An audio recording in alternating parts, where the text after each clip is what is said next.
the second book of Moses, called Exodus. Now these are the names of the children of Israel, which came into Egypt. Every man and his household came with Jacob.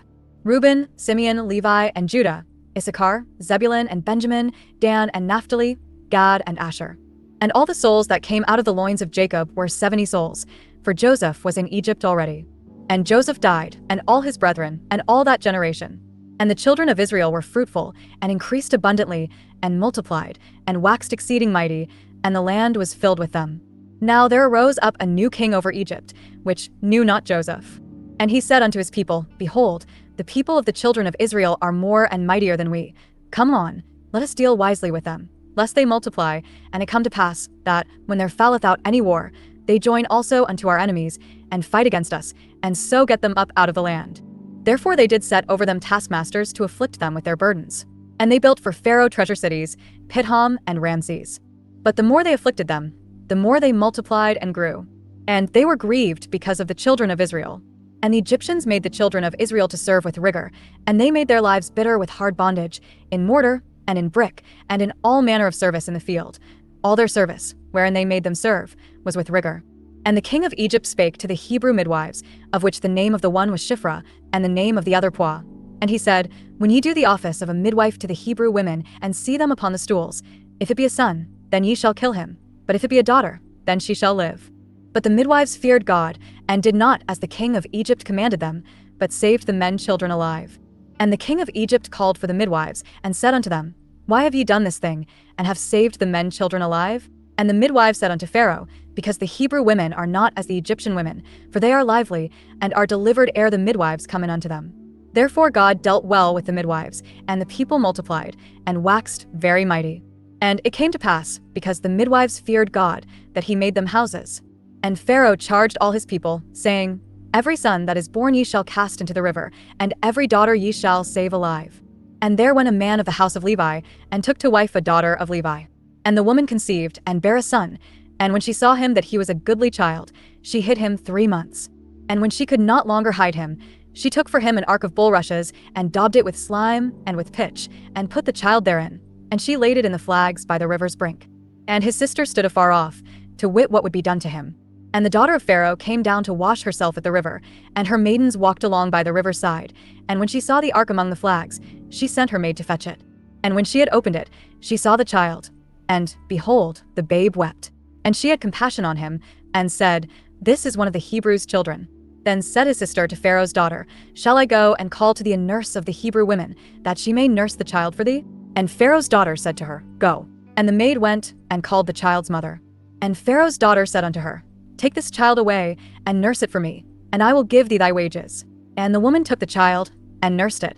And the child grew, and she brought him unto Pharaoh's daughter, and he became her son. And she called his name Moses, and she said, Because I drew him out of the water. And it came to pass in those days, when Moses was grown, that he went out unto his brethren, and looked on their burdens. And he spied an Egyptian smiting an Hebrew, one of his brethren. And he looked this way and that way, and when he saw that there was no man, he slew the Egyptian, and hid him in the sand. And when he went out the second day, behold, 2 men of the Hebrews strove together. And he said to him that did the wrong, Wherefore smitest thou thy fellow? And he said, Who made thee a prince and a judge over us? Intendest thou to kill me, as thou killedst the Egyptian? And Moses feared, and said, Surely this thing is known. Now when Pharaoh heard this thing, he sought to slay Moses. But Moses fled from the face of Pharaoh, and dwelt in the land of Midian. And he sat down by a well. Now the priest of Midian had 7 daughters, and they came and drew water, and filled the troughs to water their father's flock. And the shepherds came and drove them away, but Moses stood up and helped them, and watered their flock. And when they came to Reuel their father, he said, How is it that ye are come so soon today? And they said, An Egyptian delivered us out of the hand of the shepherds, and also drew water enough for us, and watered the flock. And he said unto his daughters, And where is he? Why is it that ye have left the man? Call him, that he may eat bread. And Moses was content to dwell with the man, and he gave Moses Zipporah his daughter. And she bare him a son, and he called his name Gershom, for he said, I have been a stranger in a strange land. And it came to pass in process of time, that the king of Egypt died, and the children of Israel sighed by reason of the bondage, and they cried, and their cry came up unto God by reason of the bondage. And God heard their groaning, and God remembered his covenant with Abraham, with Isaac, and with Jacob. And God looked upon the children of Israel, and God had respect unto them. Now Moses kept the flock of Jethro his father-in-law, the priest of Midian, and he led the flock to the backside of the desert, and came to the mountain of God, even to Horeb. And the angel of the Lord appeared unto him in a flame of fire out of the midst of a bush. And he looked, and behold, the bush burned with fire, and the bush was not consumed. And Moses said, I will now turn aside, and see this great sight, why the bush is not burnt. And when the Lord saw that he turned aside to see, God called unto him out of the midst of the bush, and said, Moses, Moses. And he said, Here am I. And he said, Draw not nigh hither. Put off thy shoes from off thy feet, for the place whereon thou standest is holy ground. Moreover, he said, I am the God of thy father, the God of Abraham, the God of Isaac, and the God of Jacob. And Moses hid his face, for he was afraid to look upon God. And the Lord said, I have surely seen the affliction of my people which are in Egypt, and have heard their cry by reason of their taskmasters, for I know their sorrows. And I am come down to deliver them out of the hand of the Egyptians, and to bring them up out of that land unto a good land and a large, unto a land flowing with milk and honey, unto the place of the Canaanites, and the Hittites, and the Amorites, and the Perizzites, and the Hivites, and the Jebusites. Now therefore, behold, the cry of the children of Israel is come unto me, and I have also seen the oppression wherewith the Egyptians oppress them. Come now therefore, and I will send thee unto Pharaoh, that thou mayest bring forth my people the children of Israel out of Egypt. And Moses said unto God, Who am I, that I should go unto Pharaoh, and that I should bring forth the children of Israel out of Egypt? And he said, Certainly I will be with thee, and this shall be a token unto thee, that I have sent thee. When thou hast brought forth the people out of Egypt, ye shall serve God upon this mountain. And Moses said unto God, Behold, when I come unto the children of Israel, and shall say unto them, The God of your fathers hath sent me unto you, and they shall say to me, What is his name? What shall I say unto them? And God said unto Moses, I am that I am. And he said, Thus shalt thou say unto the children of Israel, I am hath sent me unto you. And God said moreover unto Moses, Thus shalt thou say unto the children of Israel, The Lord God of your fathers, the God of Abraham, the God of Isaac, and the God of Jacob, hath sent me unto you. This is my name forever, and this is my memorial unto all generations. Go, and gather the elders of Israel together, and say unto them, The Lord God of your fathers, the God of Abraham, of Isaac, and of Jacob, appeared unto me, saying, I have surely visited you, and seen that which is done to you in Egypt. And I have said, I will bring you up out of the affliction of Egypt unto the land of the Canaanites, and the Hittites, and the Amorites, and the Perizzites, and the Hivites, and the Jebusites, unto a land flowing with milk and honey. And they shall hearken to thy voice, and thou shalt come, thou and the elders of Israel, unto the king of Egypt, and ye shall say unto him, The Lord God of the Hebrews hath met with us. And now let us go, we beseech thee, 3 days' journey into the wilderness, that we may sacrifice to the Lord our God. And I am sure that the king of Egypt will not let you go, no, not by a mighty hand. And I will stretch out my hand, and smite Egypt with all my wonders which I will do in the midst thereof, and after that he will let you go. And I will give this people favor in the sight of the Egyptians, and it shall come to pass, that, when ye go, ye shall not go empty. But every woman shall borrow of her neighbor, and of her that sojourneth in her house, jewels of silver, and jewels of gold, and raiment, and ye shall put them upon your sons, and upon your daughters, and ye shall spoil the Egyptians. And Moses answered and said, But, behold, they will not believe me, nor hearken unto my voice, for they will say, The Lord hath not appeared unto thee. And the Lord said unto him, What is that in thine hand? And he said, A rod. And he said, Cast it on the ground. And he cast it on the ground, and it became a serpent. And Moses fled from before it. And the Lord said unto Moses, Put forth thine hand, and take it by the tail. And he put forth his hand, and caught it, and it became a rod in his hand, that they may believe that the Lord God of their fathers, the God of Abraham, the God of Isaac, and the God of Jacob, hath appeared unto thee. And the Lord said furthermore unto him, Put now thine hand into thy bosom. And he put his hand into his bosom, and when he took it out, behold, his hand was leprous as snow. And he said, Put thine hand into thy bosom again. And he put his hand into his bosom again, and plucked it out of his bosom, and behold, it was turned again as his other flesh. And it shall come to pass, if they will not believe thee, neither hearken to the voice of the first sign, that they will believe the voice of the latter sign. And it shall come to pass, if they will not believe also these 2 signs, neither hearken unto thy voice, that thou shalt take of the water of the river, and pour it upon the dry land, and the water which thou takest out of the river shall become blood upon the dry land. And Moses said unto the Lord, O my Lord, I am not eloquent, neither heretofore, nor since thou hast spoken unto thy servant, but I am slow of speech, and of a slow tongue. And the Lord said unto him, Who hath made man's mouth? Or who mocketh the dumb, or deaf, or the seeing, or the blind? Have not I the Lord? Now therefore go, and I will be with thy mouth, and teach thee what thou shalt say. And he said, O my Lord, send, I pray thee, by the hand of him whom thou wilt send. And the anger of the Lord was kindled against Moses, and he said, Is not Aaron the Levite thy brother? I know that he can speak well. And also, behold, he cometh forth to meet thee, and when he seeth thee, he will be glad in his heart. And thou shalt speak unto him, and put words in his mouth, and I will be with thy mouth, and with his mouth, and will teach you what ye shall do. And he shall be thy spokesman unto the people, and he shall be, even he shall be to thee instead of a mouth, and thou shalt be to him instead of God. And thou shalt take this rod in thine hand, wherewith thou shalt do signs. And Moses went and returned to Jethro his father-in-law, and said unto him, Let me go, I pray thee, and return unto my brethren which are in Egypt, and see whether they be yet alive. And Jethro said to Moses, Go in peace. And the Lord said unto Moses in Midian, Go, return into Egypt, for all the men are dead which sought thy life. And Moses took his wife and his sons, and set them upon an ass, and he returned to the land of Egypt. And Moses took the rod of God in his hand. And the Lord said unto Moses, When thou goest to return into Egypt, see that thou do all those wonders before Pharaoh, which I have put in thine hand, but I will harden his heart, that he shall not let the people go. And thou shalt say unto Pharaoh, Thus saith the Lord, Israel is my son, even my firstborn, and I say unto thee, Let my son go, that he may serve me. And if thou refuse to let him go, behold, I will slay thy son, even thy firstborn. And it came to pass by the way in the inn, that the Lord met him, and sought to kill him. Then Zipporah took a sharp stone, and cut off the foreskin of her son, and cast it at his feet, and said, Surely a bloody husband art thou to me. So he let him go. Then she said, A bloody husband thou art, because of the circumcision. And the Lord said to Aaron, Go into the wilderness to meet Moses. And he went, and met him in the mount of God, and kissed him. And Moses told Aaron all the words of the Lord who had sent him, and all the signs which he had commanded him. And Moses and Aaron went and gathered together all the elders of the children of Israel. And Aaron spake all the words which the Lord had spoken unto Moses, and did the signs in the sight of the people. And the people believed. And when they heard that the Lord had visited the children of Israel, and that he had looked upon their affliction, then they bowed their heads and worshipped. And afterward Moses and Aaron went in, and told Pharaoh, Thus saith the Lord God of Israel, Let my people go, that they may hold a feast unto me in the wilderness. And Pharaoh said, Who is the Lord, that I should obey his voice to let Israel go? I know not the Lord, neither will I let Israel go. And they said, The God of the Hebrews hath met with us. Let us go, we pray thee, 3 days' journey into the desert, and sacrifice unto the Lord our God, lest he fall upon us with pestilence, or with the sword. And the king of Egypt said unto them, Wherefore do ye, Moses and Aaron, let the people from their works? Get you unto your burdens.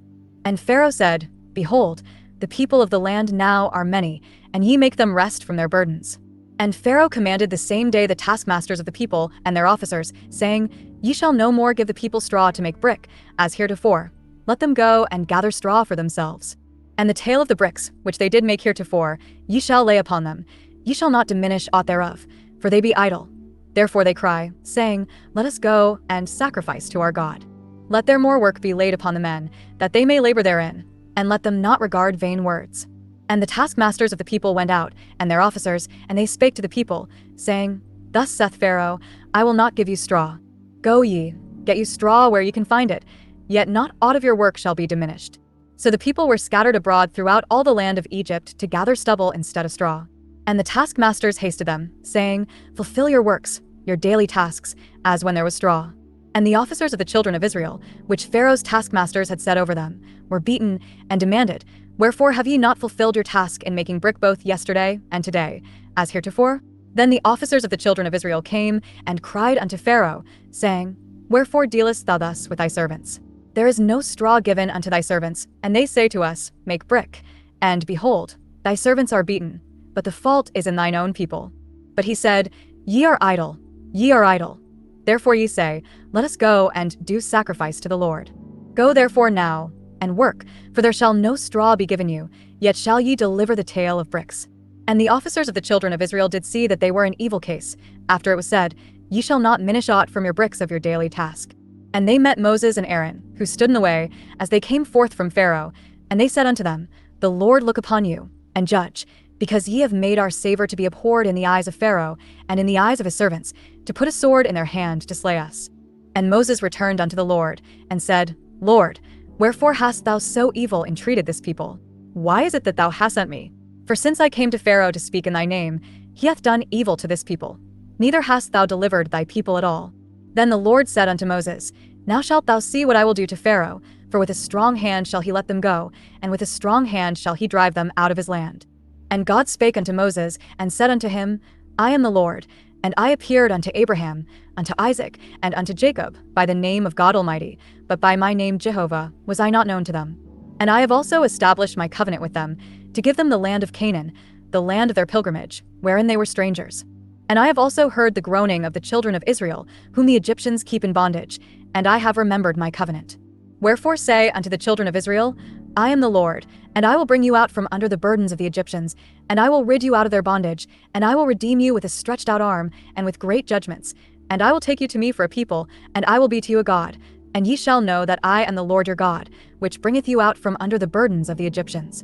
And I will bring you in unto the land, concerning the which I did swear to give it to Abraham, to Isaac, and to Jacob, and I will give it you for an heritage. I am the Lord. And Moses spake so unto the children of Israel, but they hearkened not unto Moses for anguish of spirit, and for cruel bondage. And the Lord spake unto Moses, saying, Go in, speak unto Pharaoh king of Egypt, that he let the children of Israel go out of his land. And Moses spake before the Lord, saying, Behold, the children of Israel have not hearkened unto me. How then shall Pharaoh hear me, who am of uncircumcised lips? And the Lord spake unto Moses and unto Aaron, and gave them a charge unto the children of Israel, and unto Pharaoh king of Egypt, to bring the children of Israel out of the land of Egypt. These be the heads of their fathers' houses. The sons of Reuben the firstborn of Israel, Hanok, and Palu, Hezron, and Carmi. These be the families of Reuben. And the sons of Simeon, Jemuel, and Jamin, and Ohad, and Jachin, and Zohar, and Shaul the son of a Canaanitish woman. These are the families of Simeon. And these are the names of the sons of Levi according to their generations, Gershon, and Kohath, and Merari. And the years of the life of Levi were 137 years. The sons of Gershon, Libni, and Shimi, according to their families. And the sons of Kohath, Amram, and Izhar, and Hebron, and Uzziel. And the years of the life of Kohath were 133 years. And the sons of Merari, Mahali, and Mushi. These are the families of Levi according to their generations. And Amram took him Jochebed his father's sister to wife, and she bare him Aaron and Moses. And the years of the life of Amram were 137 years. And the sons of Izhar, Korah, and Nepheg, and Zichri. And the sons of Uzziel, Mishael, and Elzaphan, and Zithri. And Aaron took him Elisheba, daughter of Amminadab, sister of Nahshon, to wife, and she bare him Nadab, and Abihu, Eleazar, and Ithamar. And the sons of Korah, Asur, and Elkanah, and Abiasaph. These are the families of the Karites. And Eleazar, Aaron's son, took him one of the daughters of Putiel to wife, and she bare him Phinehas. These are the heads of the fathers of the Levites according to their families.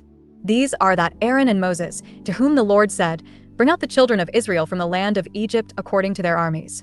These are they which spake to Pharaoh king of Egypt, to bring out the children of Israel from Egypt. These are that Moses and Aaron.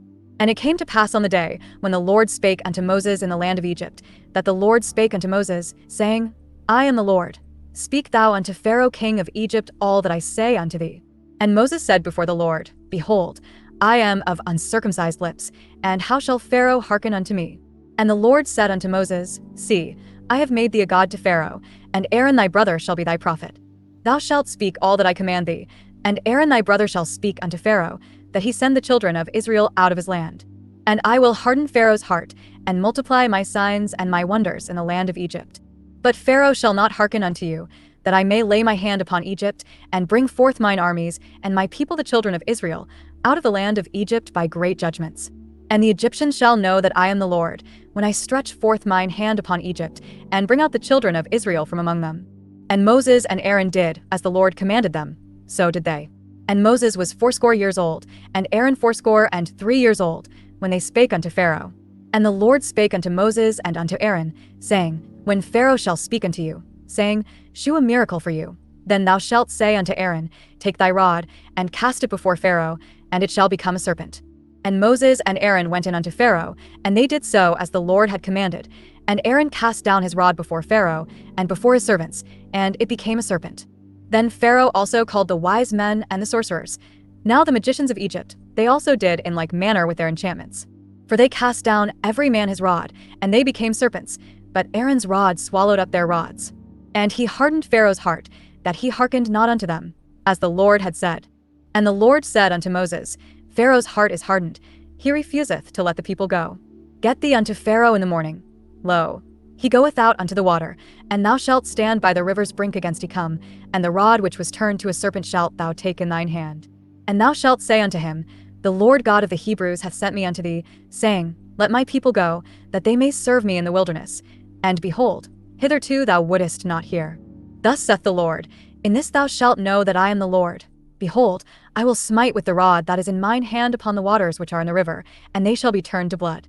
And the fish that is in the river shall die, and the river shall stink, and the Egyptians shall loathe thee, to drink of the water of the river. And the Lord spake unto Moses, Say unto Aaron, Take thy rod, and stretch out thine hand upon the waters of Egypt, upon their streams, upon their rivers, and upon their ponds, and upon all their pools of water, that they may become blood, and that there may be blood throughout all the land of Egypt, both in vessels of wood, and in vessels of stone. And Moses and Aaron did so, as the Lord commanded, and he lifted up the rod, and smote the waters that were in the river, in the sight of Pharaoh, and in the sight of his servants, and all the waters that were in the river were turned to blood. And the fish that was in the river died, and the river stank, and the Egyptians could not drink of the water of the river, and there was blood throughout all the land of Egypt. And the magicians of Egypt did so with their enchantments, and Pharaoh's heart was hardened, neither did he hearken unto them, as the Lord had said. And Pharaoh turned and went into his house, neither did he set his heart to this also. And all the Egyptians digged round about the river for water to drink, for they could not drink of the water of the river. And 7 days were fulfilled, after that the Lord had smitten the river. And the Lord spake unto Moses, Go unto Pharaoh, and say unto him, Thus saith the Lord, Let my people go, that they may serve me. And if thou refuse to let them go, behold, I will smite all thy borders with frogs, and the river shall bring forth frogs abundantly, which shall go up and come into thine house, and into thy bedchamber, and upon thy bed, and into the house of thy servants, and upon thy people, and into thine ovens, and into thy kneading troughs. And the frogs shall come up both on thee, and upon thy people, and upon all thy servants. And the Lord spake unto Moses, Say unto Aaron, Stretch forth thine hand with thy rod over the streams, over the rivers, and over the ponds, and cause frogs to come up upon the land of Egypt. And Aaron stretched out his hand over the waters of Egypt, and the frogs came up and covered the land of Egypt. And the magicians did so with their enchantments, and brought up frogs upon the land of Egypt. Then Pharaoh called for Moses and Aaron, and said, Entreat the Lord, that he may take away the frogs from me, and from my people, and I will let the people go, that they may do sacrifice unto the Lord. And Moses said unto Pharaoh, Glory over me. When shall I entreat for thee, and for thy servants, and for thy people, to destroy the frogs from thee and thy houses, that they may remain in the river only? And he said, Tomorrow. And he said, Be it according to thy word, that thou mayest know that there is none like unto the Lord our God. And the frogs shall depart from thee, and from thy houses, and from thy servants, and from thy people. They shall remain in the river only. And Moses and Aaron went out from Pharaoh, and Moses cried unto the Lord because of the frogs which he had brought against Pharaoh. And the Lord did according to the word of Moses, and the frogs died out of the houses, out of the villages, and out of the fields. And they gathered them together upon heaps, and the land stank. But when Pharaoh saw that there was respite, he hardened his heart, and hearkened not unto them, as the Lord had said. And the Lord said unto Moses, Say unto Aaron, Stretch out thy rod, and smite the dust of the land, that it may become lice throughout all the land of Egypt. And they did so, for Aaron stretched out his hand with his rod, and smote the dust of the earth, and it became lice in man, and in beast. All the dust of the land became lice throughout all the land of Egypt. And the magicians did so with their enchantments to bring forth lice, but they could not. So there were lice upon man and upon beast. Then the magicians said unto Pharaoh, This is the finger of God. And Pharaoh's heart was hardened, and he hearkened not unto them, as the Lord had said. And the Lord said unto Moses, Rise up early in the morning, and stand before Pharaoh. Lo, he cometh forth to the water, and say unto him, Thus saith the Lord, Let my people go, that they may serve me. Else, if thou wilt not let my people go, behold, I will send swarms of flies upon thee, and upon thy servants, and upon thy people, and into thy houses, and the houses of the Egyptians shall be full of swarms of flies, and also the ground whereon they are. And I will sever in that day the land of Goshen, in which my people dwell, that no swarms of flies shall be there, to the end thou mayest know that I am the Lord in the midst of the earth. And I will put a division between my people and thy people. Tomorrow shall this sign be. And the Lord did so, and there came a grievous swarm of flies into the house of Pharaoh, and into his servants' houses, and into all the land of Egypt. The land was corrupted by reason of the swarm of flies. And Pharaoh called for Moses and for Aaron, and said, Go ye, sacrifice to your God in the land. And Moses said, It is not meet so to do, for we shall sacrifice the abomination of the Egyptians to the Lord our God. Lo, shall we sacrifice the abomination of the Egyptians before their eyes, and will they not stone us? We will go 3 days' journey into the wilderness, and sacrifice to the Lord our God, as he shall command us. And Pharaoh said, I will let you go, that ye may sacrifice to the Lord your God in the wilderness. Only ye shall not go very far away. Entreat for me. And Moses said, Behold, I go out from thee, and I will entreat the Lord that the swarms of flies may depart from Pharaoh, from his servants, and from his people, tomorrow. But let not Pharaoh deal deceitfully any more in not letting the people go to sacrifice to the Lord. And Moses went out from Pharaoh, and entreated the Lord. And the Lord did according to the word of Moses, and he removed the swarms of flies from Pharaoh, from his servants, and from his people. There remained not one. And Pharaoh hardened his heart at this time also, neither would he let the people go. Then the Lord said unto Moses, Go in unto Pharaoh, and tell him, Thus saith the Lord God of the Hebrews, Let my people go, that they may serve me. For if thou refuse to let them go, and wilt hold them still, behold, the hand of the Lord is upon thy cattle which is in the field, upon the horses, upon the asses, upon the camels, upon the oxen, and upon the sheep. There shall be a very grievous murrain. And the Lord shall sever between the cattle of Israel and the cattle of Egypt, and there shall nothing die of all that is the children's of Israel. And the Lord appointed a set time, saying, Tomorrow the Lord shall do this thing in the land. And the Lord did that thing on the morrow, and all the cattle of Egypt died, but of the cattle of the children of Israel died not one. And Pharaoh sent, and, behold, there was not one of the cattle of the Israelites dead. And the heart of Pharaoh was hardened, and he did not let the people go. And the Lord said unto Moses and unto Aaron, Take to you handfuls of ashes of the furnace, and let Moses sprinkle it toward the heaven in the sight of Pharaoh. And it shall become small dust in all the land of Egypt, and shall be a boil breaking forth with blains upon man and upon beast, throughout all the land of Egypt. And they took ashes of the furnace, and stood before Pharaoh. And Moses sprinkled it up toward heaven, and it became a boil breaking forth with blains upon man and upon beast.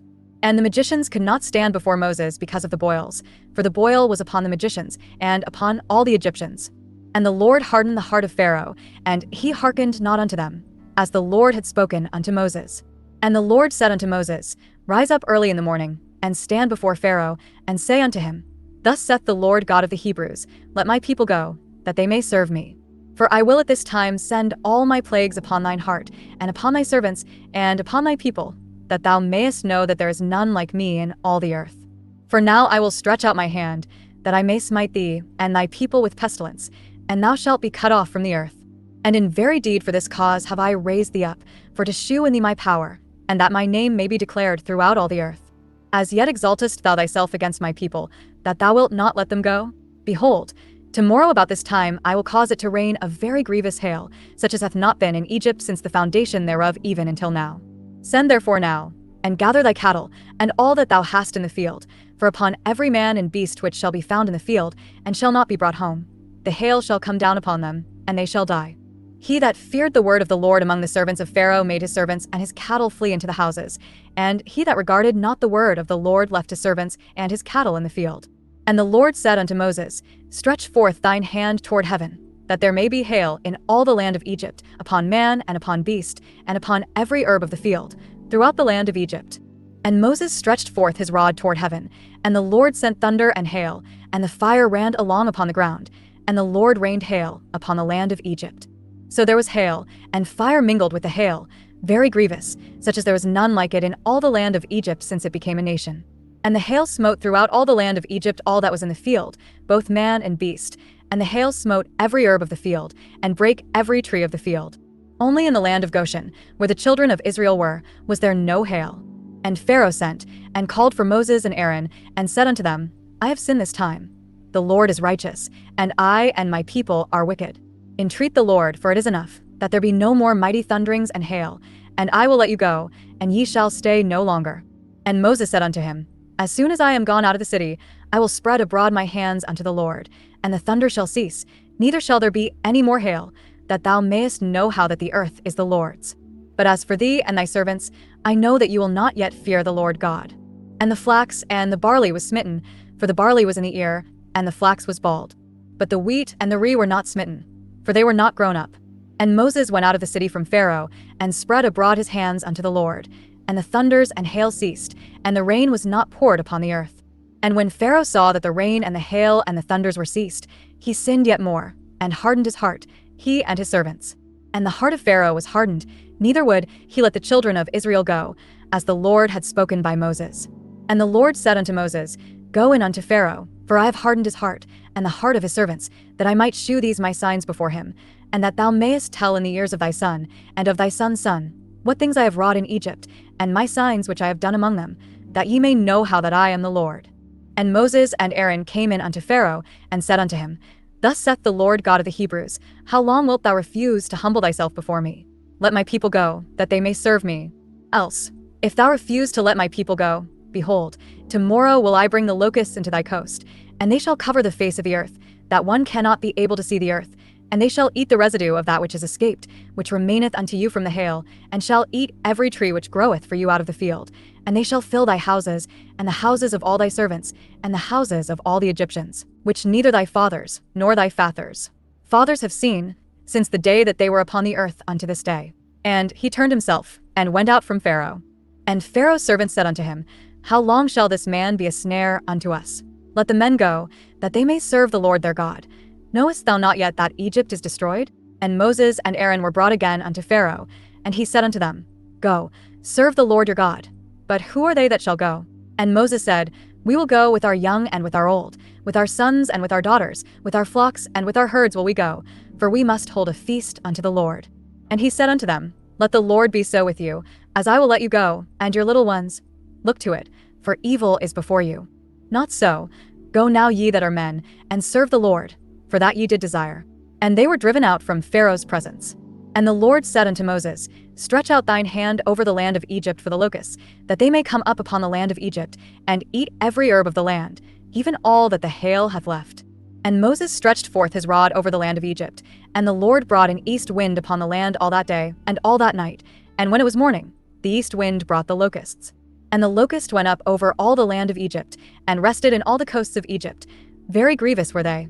Before them there were no such locusts as they, neither after them shall be such. For they covered the face of the whole earth, so that the land was darkened. And they did eat every herb of the land, and all the fruit of the trees which the hail had left. And there remained not any green thing in the trees, or in the herbs of the field, through all the land of Egypt.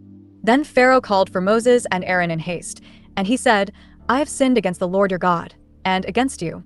Now therefore forgive, I pray thee, my sin only this once, and entreat the Lord your God, that he may take away from me this death only. And he went out from Pharaoh, and entreated the Lord. And the Lord turned a mighty strong west wind, which took away the locusts, and cast them into the Red Sea. There remained not one locust in all the coasts of Egypt. But the Lord hardened Pharaoh's heart, so that he would not let the children of Israel go. And the Lord said unto Moses, Stretch out thine hand toward heaven, that there may be darkness over the land of Egypt, even darkness which may be felt. And Moses stretched forth his hand toward heaven, and there was a thick darkness in all the land of Egypt 3 days. They saw not one another, neither rose any from his place for 3 days. But all the children of Israel had light in their dwellings. And Pharaoh called unto Moses, and said, Go ye, serve the Lord. Only let your flocks and your herds be stayed. Let your little ones also go with you. And Moses said, Thou must give us also sacrifices and burnt offerings, that we may sacrifice unto the Lord our God. Our cattle also shall go with us. There shall not an hoof be left behind, for thereof must we take to serve the Lord our God, and we know not with what we must serve the Lord, until we come thither. But the Lord hardened Pharaoh's heart, and he would not let them go. And Pharaoh said unto him, Get thee from me. Take heed to thyself, see my face no more, for in that day thou sayest my face thou shalt die. And Moses said, Thou hast spoken well, I will see thy face again no more. The text continues from this style. Let me know if you'd like the entire excerpt reformatted in this way. For oh, you said, yes please continue. ChatGPT said. ChatGPT. Certainly. Continuing with the reformatted text. And the Lord said unto Moses, Yet will I bring one plague more upon Pharaoh and upon Egypt. Afterwards he will let you go hence. When he shall let you go, he shall surely thrust you out hence altogether. Speak now in the ears of the people, and let every man borrow of his neighbor, and every woman of her neighbor, jewels of silver and jewels of gold. And the Lord gave the people favor in the sight of the Egyptians. Moreover, the man Moses was very great in the land of Egypt, in the sight of Pharaoh's servants, and in the sight of the people. And Moses said, Thus saith the Lord, About midnight will I go out into the midst of Egypt, and all the firstborn in the land of Egypt shall die, from the firstborn of Pharaoh that sitteth upon his throne, even unto the firstborn of the maidservant that is behind the mill, and all the firstborn of beasts. And there shall be a great cry throughout all the land of Egypt, such as there was none like it, nor shall be like it any more. But against any of the children of Israel shall not a dog move his tongue, against man or beast, that ye may know how that the Lord doth put a difference between the Egyptians and Israel. And all these thy servants shall come down unto me, and bow down themselves unto me, saying, Get thee out, and all the people that follow thee. And after that I will go out. And he went out from Pharaoh in a great anger. And the Lord said unto Moses, Pharaoh shall not hearken unto you, that my wonders may be multiplied in the land of Egypt. And Moses and Aaron did all these wonders before Pharaoh, and the Lord hardened Pharaoh's heart, so that he would not let the children of Israel go out of his land. And the Lord spake unto Moses and Aaron in the land of Egypt, saying, This month shall be unto you the beginning of months. It shall be the first month of the year to you. Speak ye unto all the congregation of Israel, saying, In the 10th day of this month they shall take to them every man a lamb, according to the house of their fathers, a lamb for an house. And if the household be too little for the lamb, let him and his neighbor next unto his house take it according to the number of the souls. Every man according to his eating shall make your count for the lamb. Your lamb shall be without blemish, a male of the first year. Ye shall take it out from the sheep, or from the goats, and ye shall keep it up until the 14th day of the same month. And the whole assembly of the congregation of Israel shall kill it in the evening. And they shall take of the blood, and strike it on the 2 side posts and on the upper door post of the houses, wherein they shall eat it. And they shall eat the flesh in that night, roast with fire and unleavened bread, and with bitter herbs they shall eat it. Eat not of it raw, nor sodden at all with water, but roast with fire, his head with his legs, and with the purtenance thereof. And ye shall let nothing of it remain until the morning, and that which remaineth of it until the morning ye shall burn with fire. And thus shall ye eat it, with your loins girded, your shoes on your feet, and your staff in your hand, and ye shall eat it in haste. It is the Lord's Passover. For I will pass through the land of Egypt this night, and will smite all the firstborn in the land of Egypt, both man and beast, and against all the gods of Egypt I will execute judgment. I am the Lord. And the blood shall be to you for a token upon the houses where ye are, and when I see the blood, I will pass over you, and the plague shall not be upon you to destroy you, when I smite the land of Egypt. And this day shall be unto you for a memorial, and ye shall keep it a feast to the Lord throughout your generations. Ye shall keep it a feast by an ordinance forever. 7 days shall ye eat unleavened bread. Even the first day ye shall put away leaven out of your houses. For whosoever eateth leavened bread from the first day until the 7th day, that soul shall be cut off from Israel. And in the first day there shall be an holy convocation, and in the 7th day there shall be an holy convocation to you. No manner of work shall be done in them, save that which every man must eat, that only may be done of you. And ye shall observe the feast of unleavened bread, for in this selfsame day have I brought your armies out of the land of Egypt. Therefore shall ye observe this day in your generations by an ordinance forever. In the first month, on the 14th day of the month at even, ye shall eat unleavened bread, until the 21st day of the month at even. 7 days shall there be no leaven found in your houses, for whosoever eateth that which is leavened, even that soul shall be cut off from the congregation of Israel, whether he be a stranger, or born in the land. Ye shall eat nothing leavened. In all your habitations shall ye eat unleavened bread. Then Moses called for all the elders of Israel, and said unto them, Draw out, and take you a lamb according to your families, and kill the Passover. And ye shall take a bunch of hyssop, and dip it in the blood that is in the basin, and strike the lintel and the 2 side posts with the blood that is in the basin, and none of you shall go out at the door of his house until the morning. For the Lord will pass through to smite the Egyptians, and when he seeth the blood upon the lintel, and on the 2 side posts, the Lord will pass over the door, and will not suffer the destroyer to come in unto your houses to smite you. And ye shall observe this thing for an ordinance to thee, and to thy sons forever. And it shall come to pass, when ye be come to the land which the Lord will give you, according as he hath promised, that ye shall keep the service. And it shall come to pass, when your children shall say unto you, What mean ye by this service? That ye shall say, It is the sacrifice of the Lord's Passover, who passed over the houses of the children of Israel in Egypt, when he smote the Egyptians, and delivered our houses. And the people bowed the head, and worshipped. And the children of Israel went away, and did as the Lord had commanded Moses and Aaron. So did they. And it came to pass, that at midnight the Lord smote all the firstborn in the land of Egypt, from the firstborn of Pharaoh that sat on his throne unto the firstborn of the captive that was in the dungeon, and all the firstborn of cattle. And Pharaoh rose up in the night, he and all his servants and all the Egyptians, and there was a great cry in Egypt, for there was not a house where there was not one dead. And he called for Moses and Aaron by night, and said, Rise up, and get you forth from among my people, both ye and the children of Israel, and go, serve the Lord, as ye have said. Also take your flocks and your herds, as ye have said, and be gone, and bless me also. And the Egyptians were urgent upon the people, that they might send them out of the land in haste, for they said, We be all dead men. And the people took their dough before it was leavened, their kneading troughs being bound up in their clothes upon their shoulders. And the children of Israel did according to the word of Moses, and they borrowed of the Egyptians jewels of silver, and jewels of gold, and raiment. And the Lord gave the people favor in the sight of the Egyptians, so that they lent unto them such things as they required. And they spoiled the Egyptians.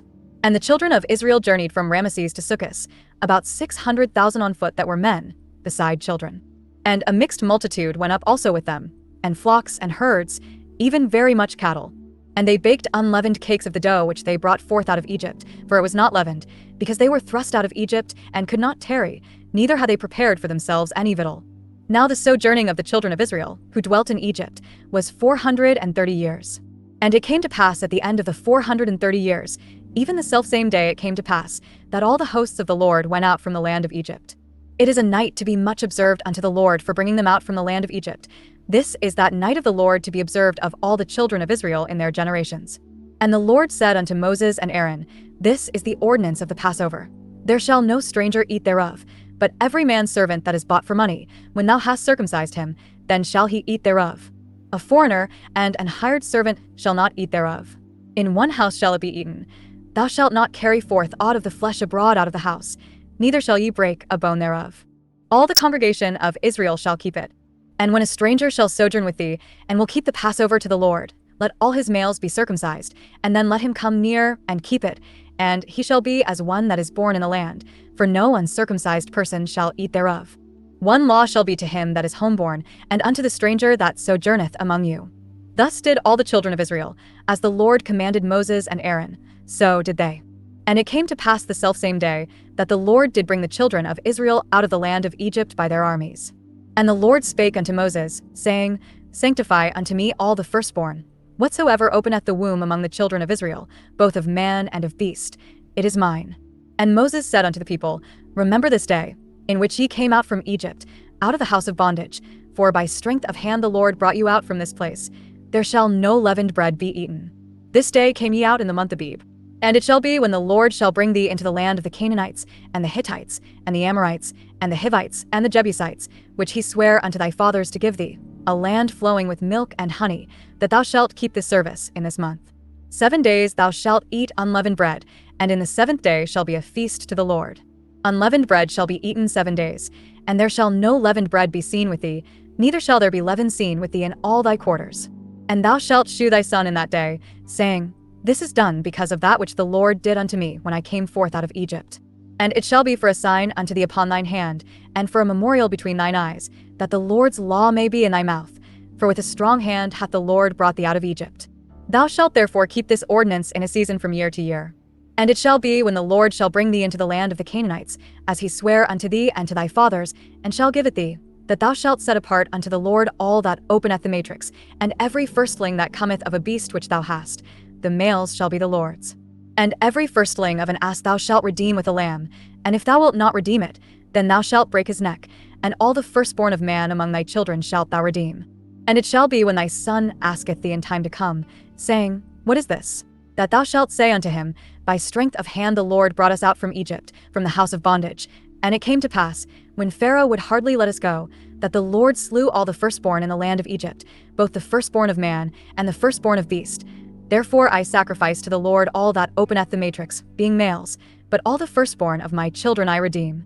And it shall be for a token upon thine hand, and for frontlets between thine eyes. For by strength of hand the Lord brought us forth out of Egypt.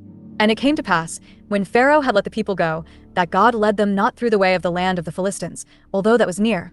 For God said, Lest peradventure the people repent when they see war, and they return to Egypt. But God led the people about, through the way of the wilderness of the Red Sea, and the children of Israel went up harnessed out of the land of Egypt. And Moses took the bones of Joseph with him, for he had straitly sworn the children of Israel, saying, God will surely visit you, and ye shall carry up my bones away hence with you. And they took their journey from Succoth, and encamped in Etham, in the edge of the wilderness.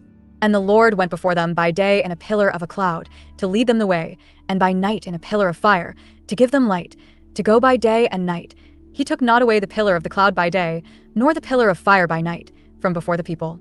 And the Lord spake unto Moses, saying, Speak unto the children of Israel, that they turn and encamp before Pi-hahireth, between Migdol and the sea, over against Baalzephon, before it shall ye encamp by the sea. For Pharaoh will say of the children of Israel, they are entangled in the land, the wilderness hath shut them in. And I will harden Pharaoh's heart, that he shall follow after them. And I will be honored upon Pharaoh, and upon all his host, that the Egyptians may know that I am the Lord. And they did so. And it was told the king of Egypt that the people fled. And the heart of Pharaoh and of his servants was turned against the people, and they said, Why have we done this, that we have let Israel go from serving us? And he made ready his chariot, and took his people with him. And he took 600 chosen chariots, and all the chariots of Egypt, and captains over every one of them. And the Lord hardened the heart of Pharaoh king of Egypt, and he pursued after the children of Israel. And the children of Israel went out with an high hand. But the Egyptians pursued after them, all the horses and chariots of Pharaoh, and his horsemen, and his army, and overtook them encamping by the sea, beside Pi-hahiroth, before Baal-zephon. And when Pharaoh drew nigh, the children of Israel lifted up their eyes, and, behold, the Egyptians marched after them, and they were sore afraid, and the children of Israel cried out unto the Lord. And they said unto Moses, Because there were no graves in Egypt, hast thou taken us away to die in the wilderness? Wherefore hast thou dealt thus with us, to carry us forth out of Egypt? Is not this the word that we did tell thee in Egypt, saying, Let us alone, that we may serve the Egyptians? For it had been better for us to serve the Egyptians, than that we should die in the wilderness. And Moses said unto the people, Fear ye not, stand still, and see the salvation of the Lord, which he will shew to you today. For the Egyptians whom ye have seen today, ye shall see them again no more forever. The Lord shall fight for you, and ye shall hold your peace. And the Lord said unto Moses, Wherefore criest thou unto me? Speak unto the children of Israel, that they go forward, but lift thou up thy rod, and stretch out thine hand over the sea, and divide it. And the children of Israel shall go on dry ground through the midst of the sea. And behold, I will harden the hearts of the Egyptians, and they shall follow them. And I will get me honor upon Pharaoh, and upon all his host, upon his chariots, and upon his horsemen. And the Egyptians shall know that I am the Lord, when I have gotten me honor upon Pharaoh, upon his chariots, and upon his horsemen. And the angel of God, which went before the camp of Israel, removed and went behind them, and the pillar of the cloud went from before their face, and stood behind them. And it came between the camp of the Egyptians and the camp of Israel, and it was a cloud and darkness to them, but it gave light by night to these, so that the one came not near the other all the night. And Moses stretched out his hand over the sea, and the Lord caused the sea to go back by a strong east wind all that night, and made the sea dry land, and the waters were divided. And the children of Israel went into the midst of the sea upon the dry ground, and the waters were a wall unto them on their right hand, and on their left. And the Egyptians pursued, and went in after them to the midst of the sea, even all Pharaoh's horses, his chariots, and his horsemen. And it came to pass, that in the morning watch the Lord looked unto the host of the Egyptians through the pillar of fire and of the cloud, and troubled the host of the Egyptians, and took off their chariot wheels, that they drave them heavily, so that the Egyptians said, Let us flee from the face of Israel, for the Lord fighteth for them against the Egyptians. And the Lord said unto Moses, Stretch out thine hand over the sea, that the waters may come again upon the Egyptians, upon their chariots, and upon their horsemen. And Moses stretched forth his hand over the sea, and the sea returned to his strength when the morning appeared, and the Egyptians fled against it, and the Lord overthrew the Egyptians in the midst of the sea. And the waters returned, and covered the chariots, and the horsemen, and all the host of Pharaoh that came into the sea after them. There remained not so much as one of them. But the children of Israel walked upon dry land in the midst of the sea, and the waters were a wall unto them on their right hand, and on their left. Thus the Lord saved Israel that day out of the hand of the Egyptians, and Israel saw the Egyptians dead upon the seashore. And Israel saw that great work which the Lord did upon the Egyptians, and the people feared the Lord, and believed the Lord, and his servant Moses. Then sang Moses and the children of Israel this song unto the Lord, and spake, saying, I will sing unto the Lord, for he hath triumphed gloriously. The horse and his rider hath he thrown into the sea. The Lord is my strength and song, and he is become my salvation.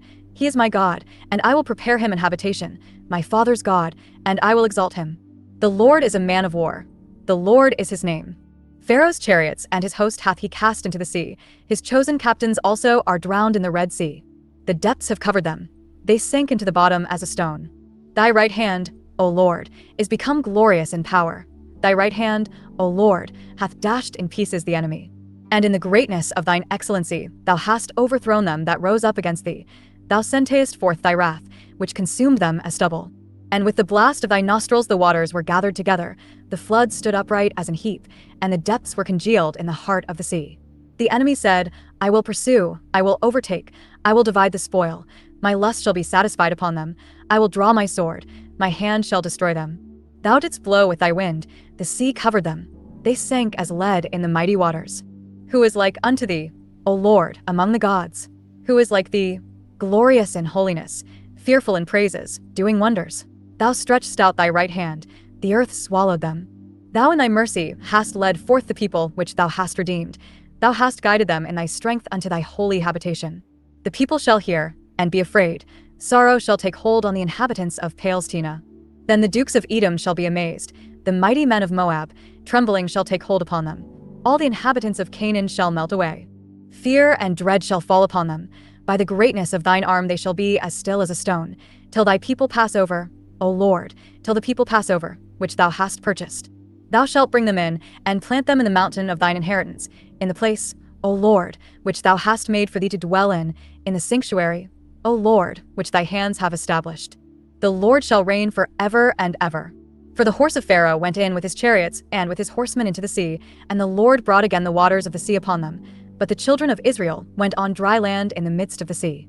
And Miriam the prophetess, the sister of Aaron, took a timbrel in her hand, and all the women went out after her with timbrels and with dances. And Miriam answered them, Sing ye to the Lord, for he hath triumphed gloriously. The horse and his rider hath he thrown into the sea. So Moses brought Israel from the Red Sea, and they went out into the wilderness of Shur. And they went 3 days in the wilderness, and found no water. And when they came to Marah, they could not drink of the waters of Marah, for they were bitter. Therefore the name of it was called Marah. And the people murmured against Moses, saying, What shall we drink? And he cried unto the Lord, and the Lord shewed him a tree, which when he had cast into the waters were made sweet. There he made for them a statute and an ordinance, and there he proved them, and said, If thou wilt diligently hearken to the voice of the Lord thy God, and wilt do that which is right in his sight, and wilt give ear to his commandments, and keep all his statutes, I will put none of these diseases upon thee, which I have brought upon the Egyptians, for I am the Lord, that healeth thee. And they came to Elim, where were 12 wells of water, and 70 palm trees, and they encamped there by the waters. And they took their journey from Elim, and all the congregation of the children of Israel came unto the wilderness of Sin, which is between Elim and Sinai, on the 15th day of the 2nd month after their departing out of the land of Egypt. And the whole congregation of the children of Israel murmured against Moses and Aaron in the wilderness. And the children of Israel said unto them, Would to God we had died by the hand of the Lord in the land of Egypt, when we sat by the flesh pots, and when we did eat bread to the full. For ye have brought us forth into this wilderness, to kill this whole assembly with hunger. Then said the Lord unto Moses, Behold, I will rain bread from heaven for you, and the people shall go out and gather a certain rate every day, that I may prove them, whether they will walk in my law or no. And it shall come to pass, that on the 6th day they shall prepare that which they bring in, and it shall be twice as much as they gather daily. And Moses and Aaron said unto all the children of Israel, At even, then ye shall know that the Lord hath brought you out from the land of Egypt. And in the morning, then ye shall see the glory of the Lord, for that he heareth your murmurings against the Lord. And what are we, that ye murmur against us? And Moses said, This shall be, when the Lord shall give you in the evening flesh to eat, and in the morning bread to the full, for that the Lord heareth your murmurings which ye murmur against him. And what are we? Your murmurings are not against us, but against the Lord. And Moses spake unto Aaron, Say unto all the congregation of the children of Israel, Come near before the Lord, for he hath heard your murmurings. And it came to pass, as Aaron spake unto the whole congregation of the children of Israel, that they looked toward the wilderness, and, behold, the glory of the Lord appeared in the cloud. And the Lord spake unto Moses, saying, I have heard the murmurings of the children of Israel. Speak unto them, saying, At even ye shall eat flesh, and in the morning ye shall be filled with bread, and ye shall know that I am the Lord your God. And it came to pass, that at even the quails came up, and covered the camp, and in the morning the dew lay round about the host. And when the dew that lay was gone up, behold, upon the face of the wilderness there lay a small round thing, as small as the hoar frost on the ground. And when the children of Israel saw it, they said one to another, It is manna, for they wist not what it was. And Moses said unto them, This is the bread which the Lord hath given you to eat. This is the thing which the Lord hath commanded. Gather of it every man according to his eating, an omer for every man, according to the number of your persons. Take ye every man for them which are in his tents. And the children of Israel did so, and gathered, some more, some less. And when they did meet it with an omer, he that gathered much had nothing over, and he that gathered little had no lack. They gathered every man according to his eating. And Moses said, Let no man leave of it till the morning. Notwithstanding they hearkened not unto Moses, but some of them left of it until the morning, and it bred worms and stank, and Moses was wroth with them. And they gathered it every morning, every man according to his eating, and when the sun waxed hot, it melted. And it came to pass, that on the 6th day they gathered twice as much bread, 2 omers for one man. And all the rulers of the congregation came and told Moses. And he said unto them, This is that which the Lord hath said, Tomorrow is the rest of the holy Sabbath unto the Lord. Bake that which ye will bake today, and seethe that ye will seethe, and that which remaineth overlay up for you to be kept until the morning. And they laid it up till the morning, as Moses bade, and it did not stink, neither was there any worm therein. And Moses said, Eat that today, for today is a Sabbath unto the Lord. Today ye shall not find it in the field. 6 days ye shall gather it, but on the 7th day, which is the Sabbath, in it there shall be none. And it came to pass that there went out some of the people on the 7th day for to gather, and they found none. And the Lord said unto Moses, How long refuse ye to keep my commandments and my laws? See, for that the Lord hath given you the Sabbath, therefore he giveth you on the 6th day the bread of 2 days.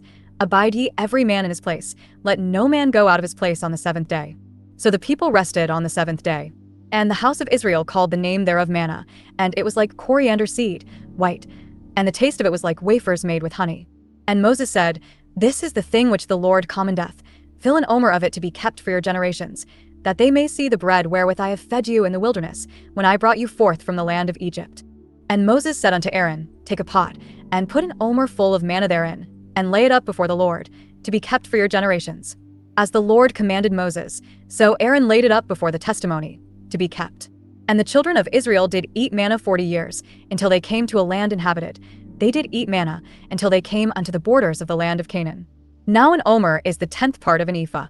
And all the congregation of the children of Israel journeyed from the wilderness of Sin, after their journeys, according to the commandment of the Lord, and pitched in Rephidim, and there was no water for the people to drink.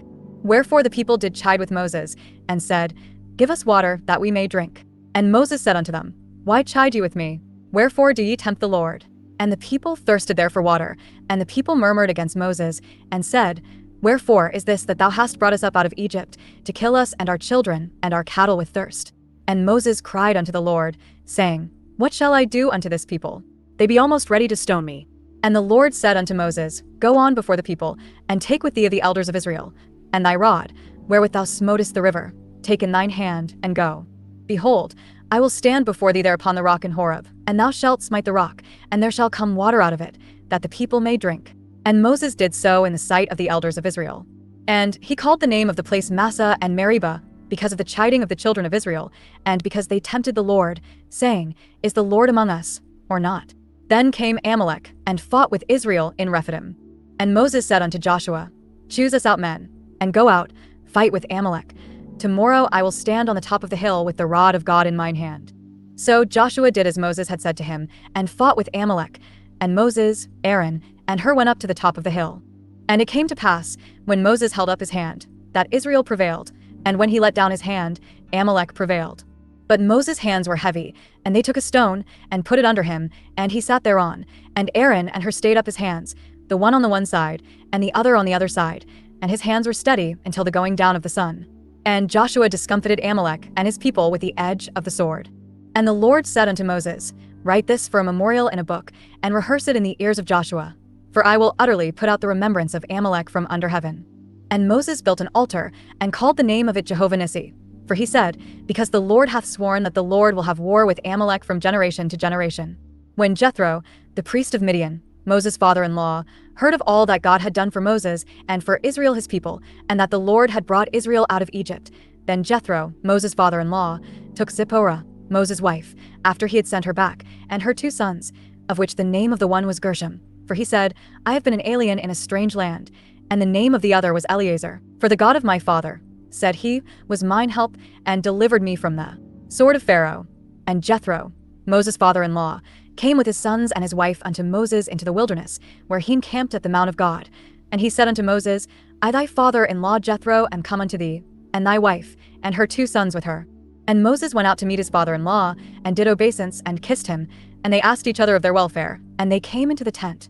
And Moses told his father-in-law all that the Lord had done unto Pharaoh and to the Egyptians for Israel's sake, and all the travail that had come upon them by the way, and how the Lord delivered them. And Jethro rejoiced for all the goodness which the Lord had done to Israel, whom he had delivered out of the hand of the Egyptians. And Jethro said, Blessed be the Lord, who hath delivered you out of the hand of the Egyptians, and out of the hand of Pharaoh, who hath delivered the people from under the hand of the Egyptians. Now I know that the Lord is greater than all gods. for in the thing wherein they dealt proudly, he was above them. And Jethro, Moses' father-in-law, took a burnt offering and sacrifices for God, and Aaron came, and all the elders of Israel, to eat bread with Moses' father-in-law before God. And it came to pass on the morrow, that Moses sat to judge the people, and the people stood by Moses from the morning unto the evening. And when Moses' father-in-law saw all that he did to the people, he said, What is this thing that thou doest to the people? Why sittest thou thyself alone, and all the people stand by thee from morning unto even? And Moses said unto his father-in-law, Because the people come unto me to inquire of God. When they have a matter, they come unto me, and I judge between one and another, and I do make them know the statutes of God and his laws. And Moses' father-in-law said unto him, The thing that thou doest is not good. Thou wilt surely wear away, both thou and this people that is with thee. For this thing is too heavy for thee. Thou art not able to perform it thyself alone. Hearken now unto my voice. I will give thee counsel, and God shall be with thee. Be thou for the people to God ward, that thou mayest bring the causes unto God. And thou shalt teach them ordinances and laws, and shalt shew them the way wherein they must walk, and the work that they must do. Moreover, thou shalt provide out of all the people able men, such as fear God, men of truth, hating covetousness, and place such over them, to be rulers of thousands, and rulers of hundreds, rulers of fifties, and rulers of tens, and let them judge the people at all seasons. And it shall be, that every great matter they shall bring unto thee, but every small matter they shall judge. So shall it be easier for thyself, and they shall bear the burden with thee. If thou shalt do this thing, and God command thee so, then thou shalt be able to endure, and all this people shall also go to their place in peace. So Moses hearkened to the voice of his father-in-law, and did all that he had said. And Moses chose able men out of all Israel, and made them heads over the people, rulers of thousands, rulers of hundreds, rulers of fifties, and rulers of tens. And they judged the people at all seasons. The hard causes they brought unto Moses, but every small matter they judged themselves. And Moses let his father-in-law depart, and he went his way into his own land. In the 3rd month, when the children of Israel were gone forth out of the land of Egypt, the same day came they into the wilderness of Sinai. For they were departed from Rephidim, and were come to the desert of Sinai, and had pitched in the wilderness, and there Israel camped before the mount. And Moses went up unto God, and the Lord called unto him out of the mountain, saying, Thus shalt thou say to the house of Jacob, and tell the children of Israel, Ye have seen what I did unto the Egyptians, and how I bare you on eagle's wings, and brought you unto myself. Now therefore, if ye will obey my voice indeed, and keep my covenant, then ye shall be a peculiar treasure unto me above all people, for all the earth is mine, and ye shall be unto me a kingdom of priests, and an holy nation. These are the words which thou shalt speak unto the children of Israel. And Moses came, and called for the elders of the people, and laid before their faces all these words which the Lord commanded him. And all the people answered together, and said, All that the Lord hath spoken we will do. And Moses returned the words of the people unto the Lord. And the Lord said unto Moses, Lo, I come unto thee in a thick cloud, that the people may hear when I speak with thee, and believe thee forever. And Moses told the words of the people unto the Lord. And the Lord said unto Moses, Go unto the people, and sanctify them today and tomorrow, and let them wash their clothes, and be ready against the 3rd day. For the 3rd day the Lord will come down in the sight of all the people upon Mount Sinai. And thou shalt set bounds unto the people round about, saying, Take heed to yourselves, that ye go not up into the mount, or touch the border of it. Whosoever toucheth the mount shall be surely put to death. There shall not an hand touch it, but he shall surely be stoned, or shot through. Whether it be beast or man, it shall not live. When the trumpet soundeth long, they shall come up to the mount. And Moses went down from the mount unto the people, and sanctified the people, and they washed their clothes. And he said unto the people, Be ready against the 3rd day, come not at your wives. And it came to pass on the 3rd day in the morning, that there were thunders and lightnings, and a thick cloud upon the mount, and the voice of the trumpet exceeding loud, so that all the people that was in the camp trembled.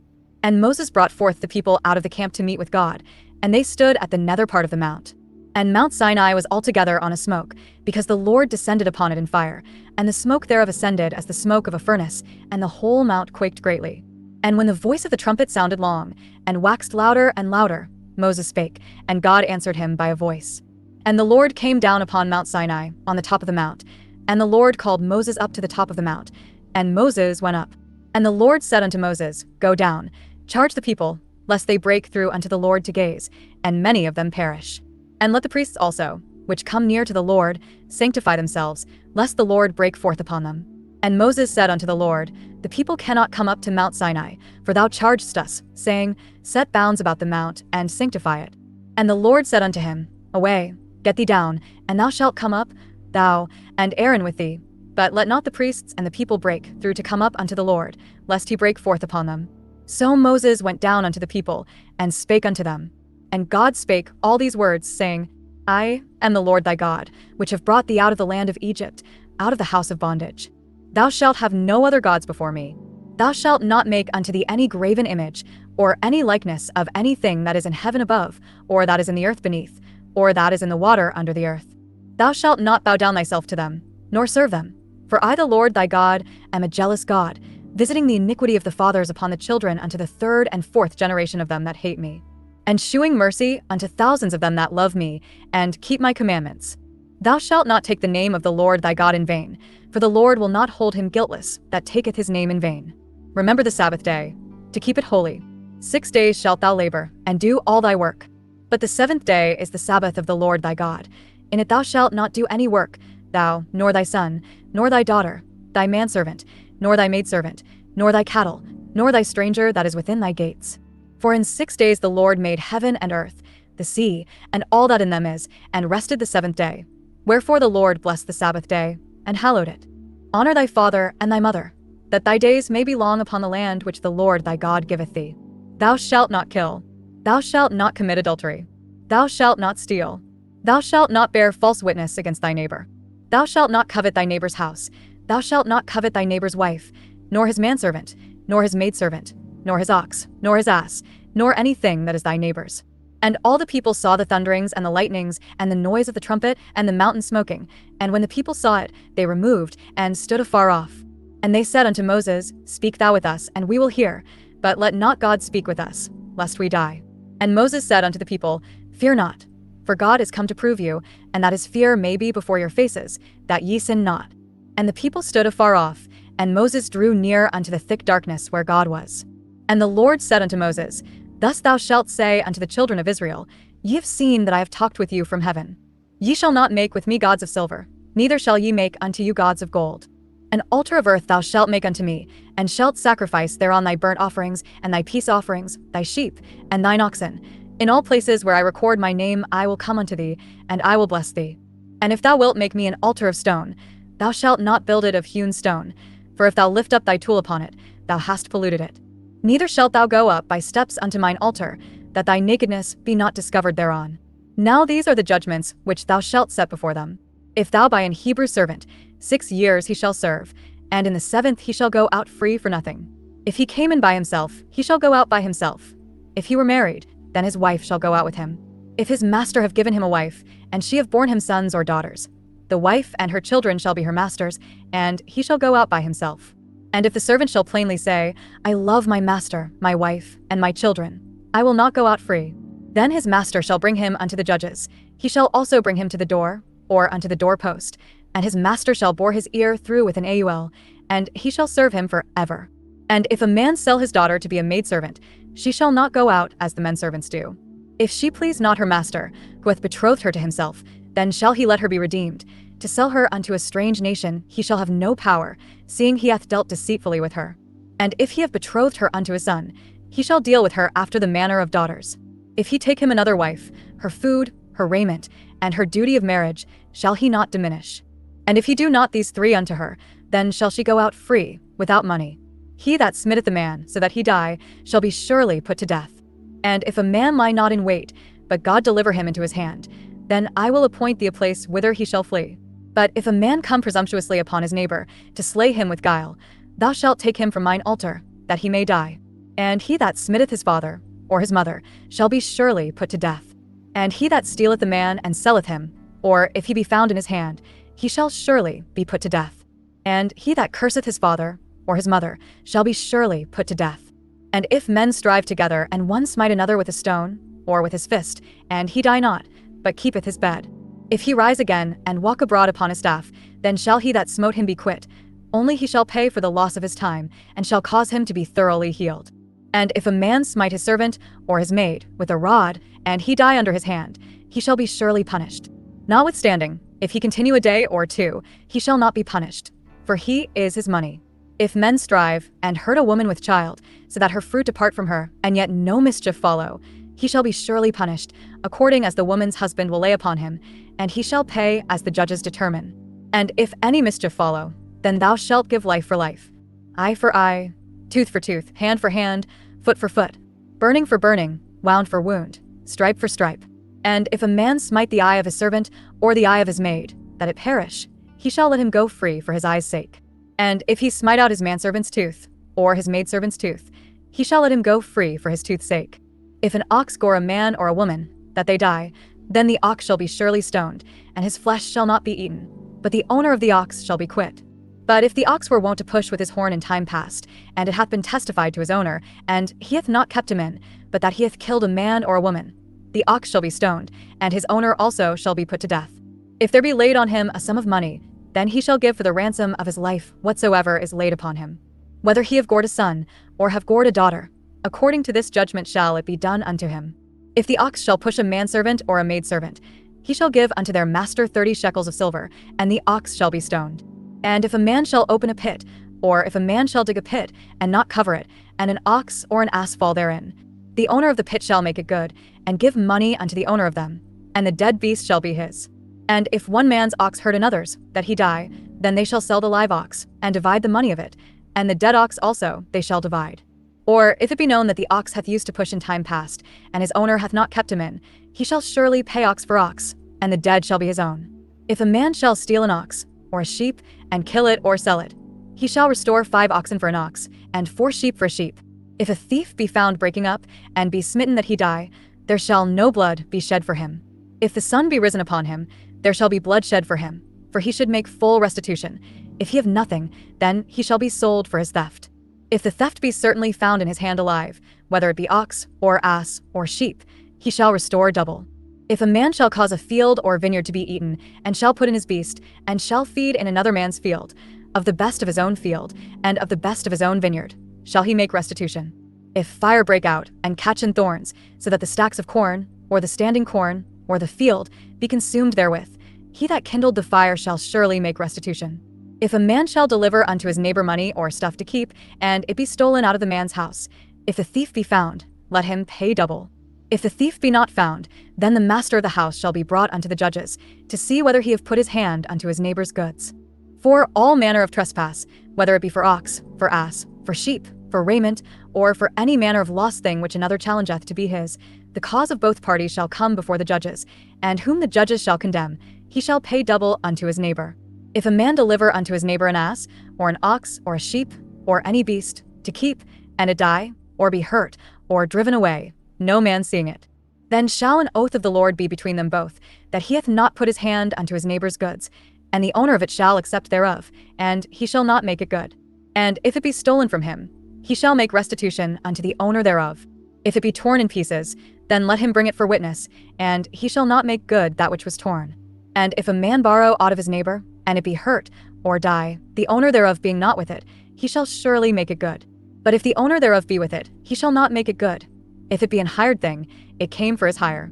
And if a man entice a maid that is not betrothed, and lie with her, he shall surely endow her to be his wife.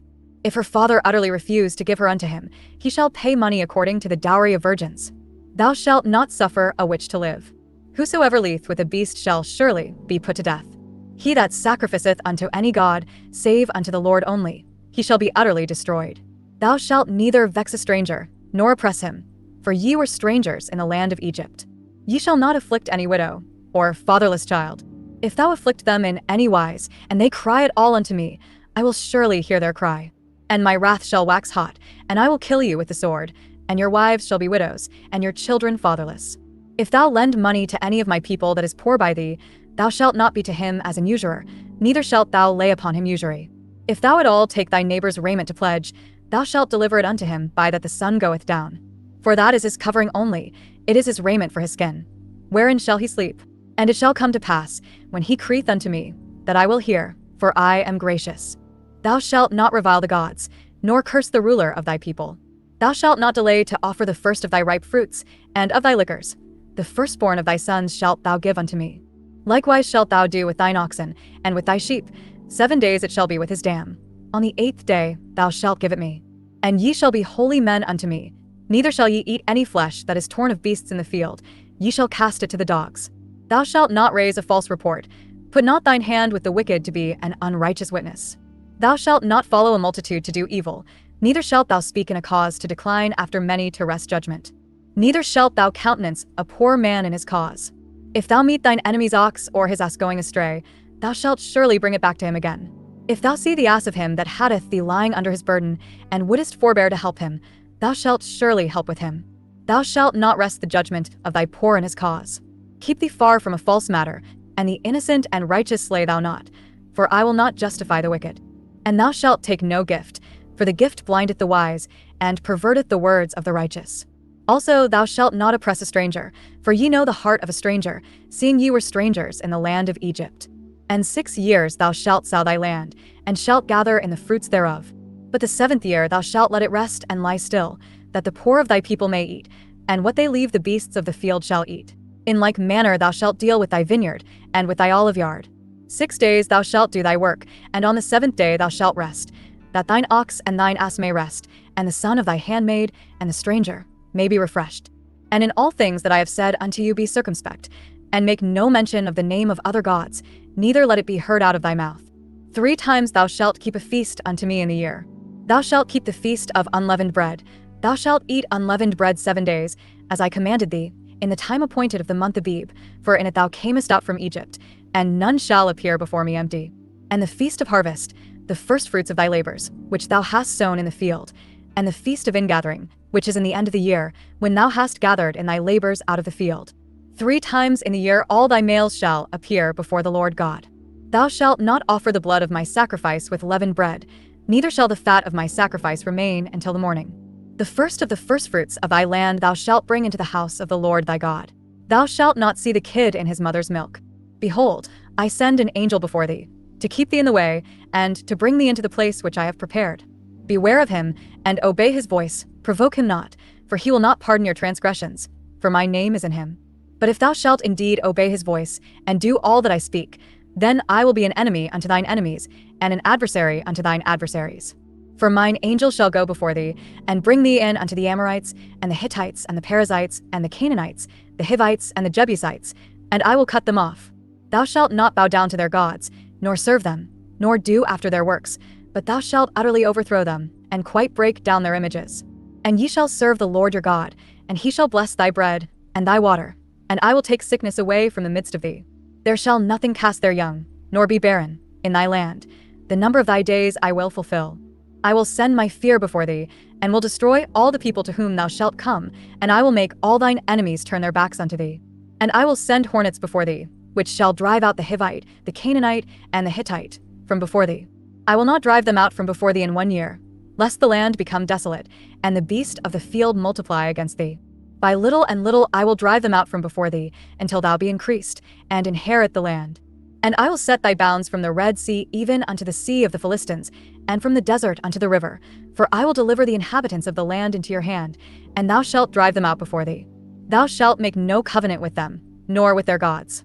They shall not dwell in thy land, lest they make thee sin against me. For if thou serve their gods, it will surely be a snare unto thee. And he said unto Moses, Come up unto the Lord, thou and Aaron, Nadab, and Abihu, and 70 of the elders of Israel, and worship ye afar off. And Moses alone shall come near the Lord, but they shall not come nigh, neither shall the people go up with him. And Moses came and told the people all the words of the Lord, and all the judgments, and all the people answered with one voice, and said, All the words which the Lord hath said will we do.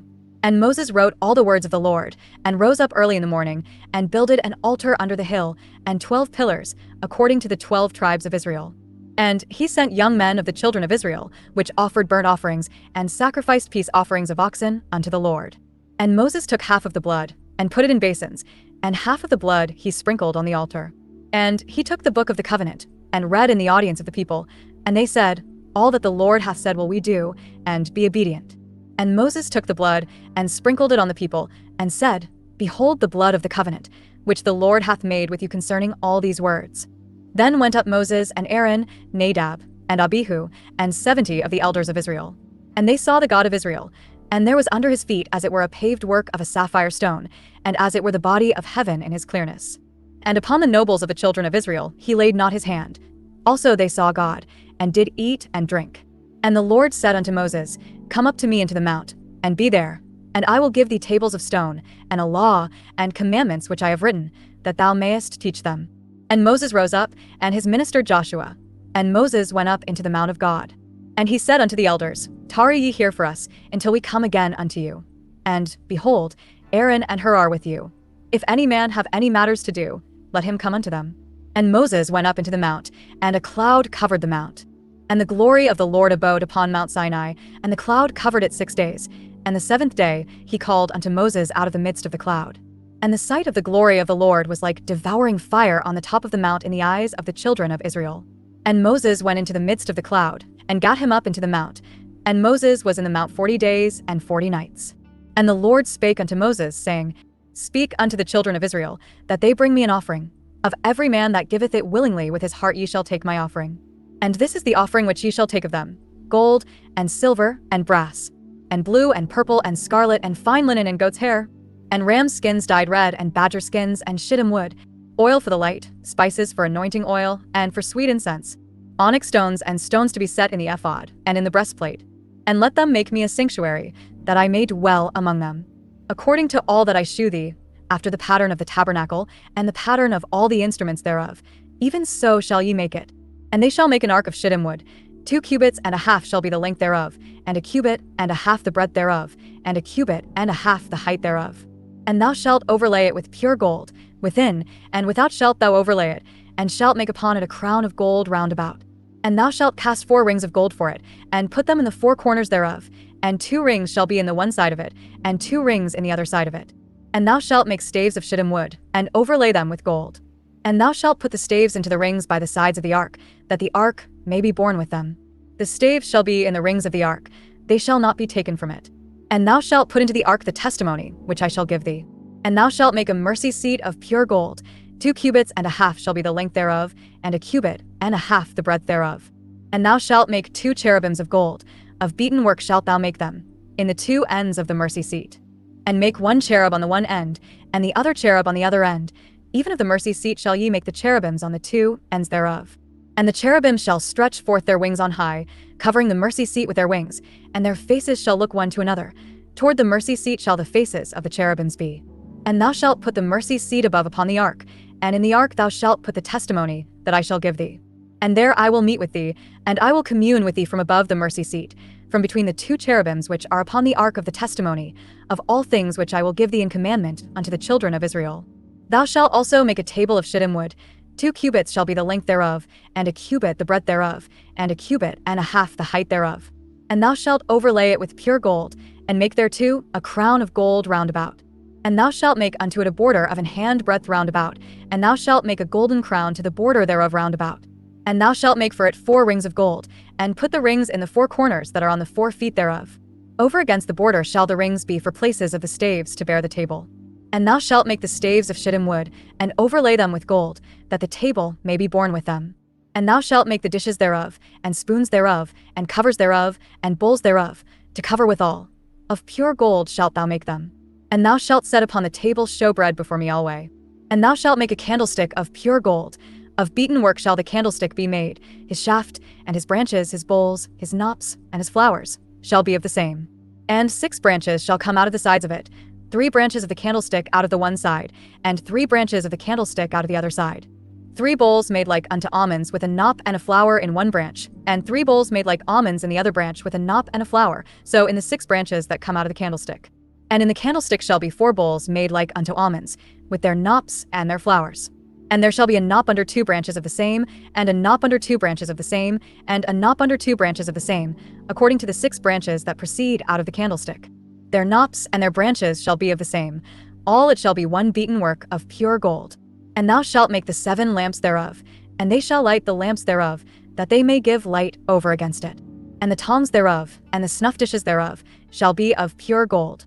Of a talent of pure gold shall he make it, with all these vessels. And look that thou make them after their pattern, which was shewed thee in the mount. Moreover thou shalt make the tabernacle with 10 curtains of fine twined linen, and blue, and purple, and scarlet. With cherubims of cunning work shalt thou make them. The length of 1 curtain shall be 8 and 20 cubits, and the breadth of 1 curtain 4 cubits, and every one of the curtains shall have 1 measure. The 5 curtains shall be coupled together one to another, and other 5 curtains shall be coupled one to another. And thou shalt make loops of blue upon the edge of the 1 curtain from the selvage and the coupling, and likewise shalt thou make in the uttermost edge of another curtain, in the coupling of the second. 50 loops shalt thou make in the one curtain, and 50 loops shalt thou make in the edge of the curtain that is in the coupling of the second, that the loops may take hold one of another. And thou shalt make 50 taches of gold, and couple the curtains together with the taches, and it shall be one tabernacle. And thou shalt make curtains of goat's hair, to be a covering upon the tabernacle. 11 curtains shalt thou make. The length of one curtain shall be 30 cubits, and the breadth of one curtain 4 cubits, and the 11 curtains shall be all of one measure. And thou shalt couple 5 curtains by themselves, and 6 curtains by themselves, and shalt double the 6th curtain in the forefront of the tabernacle. And thou shalt make 50 loops on the edge of the one curtain that is outmost in the coupling, and 50 loops in the edge of the curtain, which coupleth the second. And thou shalt make 50 taches of brass, and put the taches into the loops, and couple the tent together, that it may be one. And the remnant that remaineth of the curtains of the tent, the half curtain that remaineth, shall hang over the backside of the tabernacle. And a cubit on the one side, and a cubit on the other side of that which remaineth in the length of the curtains of the tent, it shall hang over the sides of the tabernacle on this side, and on that side, to cover it. And thou shalt make a covering for the tent of rams' skins dyed red, and a covering above of badger skins. And thou shalt make boards for the tabernacle of shittim wood standing up. 10 cubits shall be the length of a board, and a cubit and a half shall be the breadth of one board. 2 tenons shall there be in one board, set in order one against another. Thus shalt thou make for all the boards of the tabernacle. And thou shalt make the boards for the tabernacle, 20 boards on the south side southward. And thou shalt make 40 sockets of silver under the 20 boards, 2 sockets under one board for his 2 tenons, and 2 sockets under another board for his 2 tenons. And for the second side of the tabernacle on the north side there shall be 20 boards. And there 40 sockets of silver, 2 sockets under one board and 2 sockets under another board. And for the sides of the tabernacle westward thou shalt make 6 boards. And 2 boards shalt thou make for the corners of the tabernacle in the 2 sides. And they shall be coupled together beneath, and they shall be coupled together above the head of it unto one ring. Thus shall it be for them both. They shall be for the 2 corners. And they shall be 8 boards, and their sockets of silver, 16 sockets, 2 sockets under one board, and 2 sockets under another board. And thou shalt make bars of shittim wood, 5 for the boards of the one side of the tabernacle, and 5 bars for the boards of the other side of the tabernacle, and 5 bars for the boards of the side of the tabernacle, for the 2 sides westward. And the middle bar in the midst of the boards shall reach from end to end. And thou shalt overlay the boards with gold, and make their rings of gold for places for the bars. And thou shalt overlay the bars with gold. And thou shalt rear up the tabernacle according to the fashion thereof which was shewed thee in the mount. And thou shalt make a veil of blue, and purple, and scarlet, and fine twined linen of cunning work, with cherubim shall it be made. And thou shalt hang it upon 4 pillars of shittim wood overlaid with gold. Their hooks shall be of gold, upon the 4 sockets of silver. And thou shalt hang up the veil under the taches, that thou mayest bring in thither within the veil the ark of the testimony, and the veil shall divide unto you between the holy place and the most holy. And thou shalt put the mercy seat upon the ark of the testimony in the most holy place. And thou shalt set the table without the veil, and the candlestick over against the table on the side of the tabernacle toward the south, and thou shalt put the table on the north side. And thou shalt make an hanging for the door of the tent, of blue, and purple, and scarlet, and fine twined linen, wrought with needlework. And thou shalt make for the hanging 5 pillars of shittim wood, and overlay them with gold, and their hooks shall be of gold. And thou shalt cast 5 sockets of brass for them. And thou shalt make an altar of shittim wood, 5 cubits long, and 5 cubits broad. The altar shall be 4 square, and the height thereof shall be 3 cubits. And thou shalt make the horns of it upon the 4 corners thereof. His horns shall be of the same, and thou shalt overlay it with brass. And thou shalt make his pans to receive his ashes, and his shovels, and his basins, and his flesh hooks, and his fire pans. All the vessels thereof thou shalt make of brass. And thou shalt make for it a grate of network of brass, and upon the net shalt thou make 4 brassen rings in the 4 corners thereof. And thou shalt put it under the compass of the altar beneath, that the net may be even to the midst of the altar. And thou shalt make staves for the altar, staves of shittim wood, and overlay them with brass. And the stave shall be put into the rings, and the stave shall be upon the 2 sides of the altar, to bear it. Hollow with boards shalt thou make it, as it was shewed thee in the mount, so shall they make it. And thou shalt make the court of the tabernacle. For the south side southward there shall be hangings for the court of fine twined linen of 100 cubits long for one side. And the 20 pillars thereof and their 20 sockets shall be of brass. The hooks of the pillars and their fillets shall be of silver. And likewise for the north side in length there shall be hangings of 100 cubits long, and his 20 pillars and their 20 sockets of brass. The hooks of the pillars and their fillets of silver.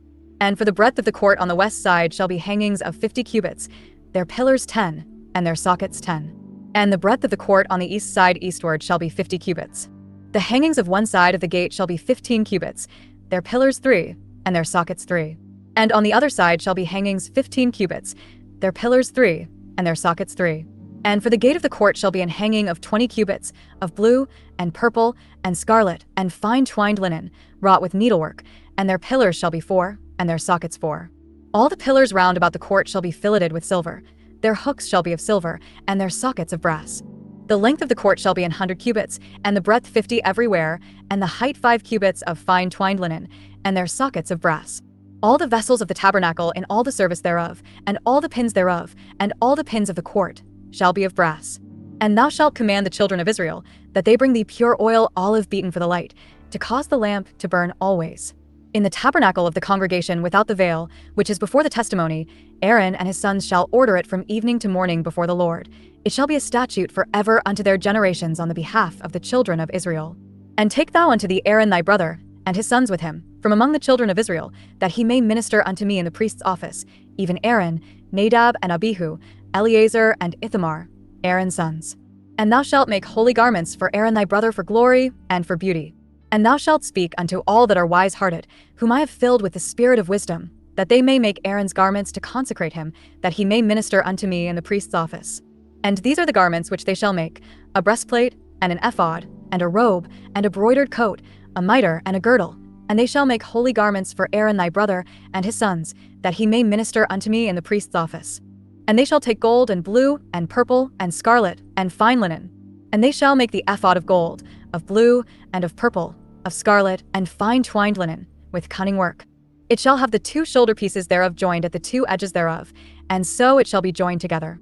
And the curious girdle of the ephod, which is upon it, shall be of the same, according to the work thereof, even of gold, of blue, and purple, and scarlet, and fine twined linen.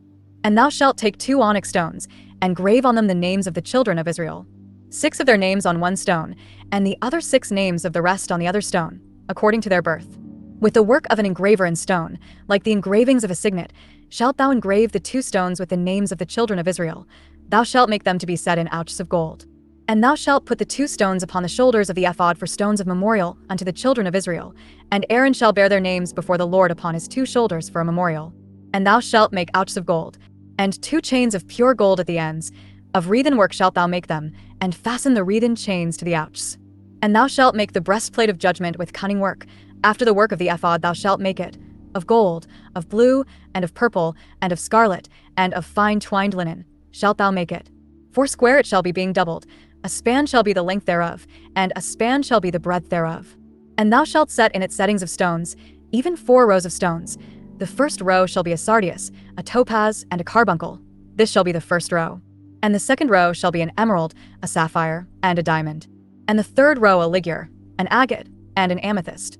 And the 4th row a beryl, and an onyx, and a jasper. They shall be set in gold in their enclosings. And the stone shall be with the names of the children of Israel, 12, according to their names, like the engravings of a signet. Every one with his name shall they be according to the 12 tribes. And thou shalt make upon the breastplate chains at the ends of wreathen work of pure gold. And thou shalt make upon the breastplate 2 rings of gold, and shalt put the 2 rings on the 2 ends of the breastplate. And thou shalt put the 2 wreathen chains of gold in the 2 rings which are on the ends of the breastplate. And the other 2 ends of the 2 wreathen chains thou shalt fasten in the 2 ouches, and put them on the shoulder pieces of the ephod before it. And thou shalt make 2 rings of gold, and thou shalt put them upon the 2 ends of the breastplate in the border thereof, which is in the side of the ephod inward. And 2 other rings of gold thou shalt make, and shalt put them on the 2 sides of the ephod underneath, toward the forepart thereof, over against the other coupling thereof, above the curious girdle of the ephod.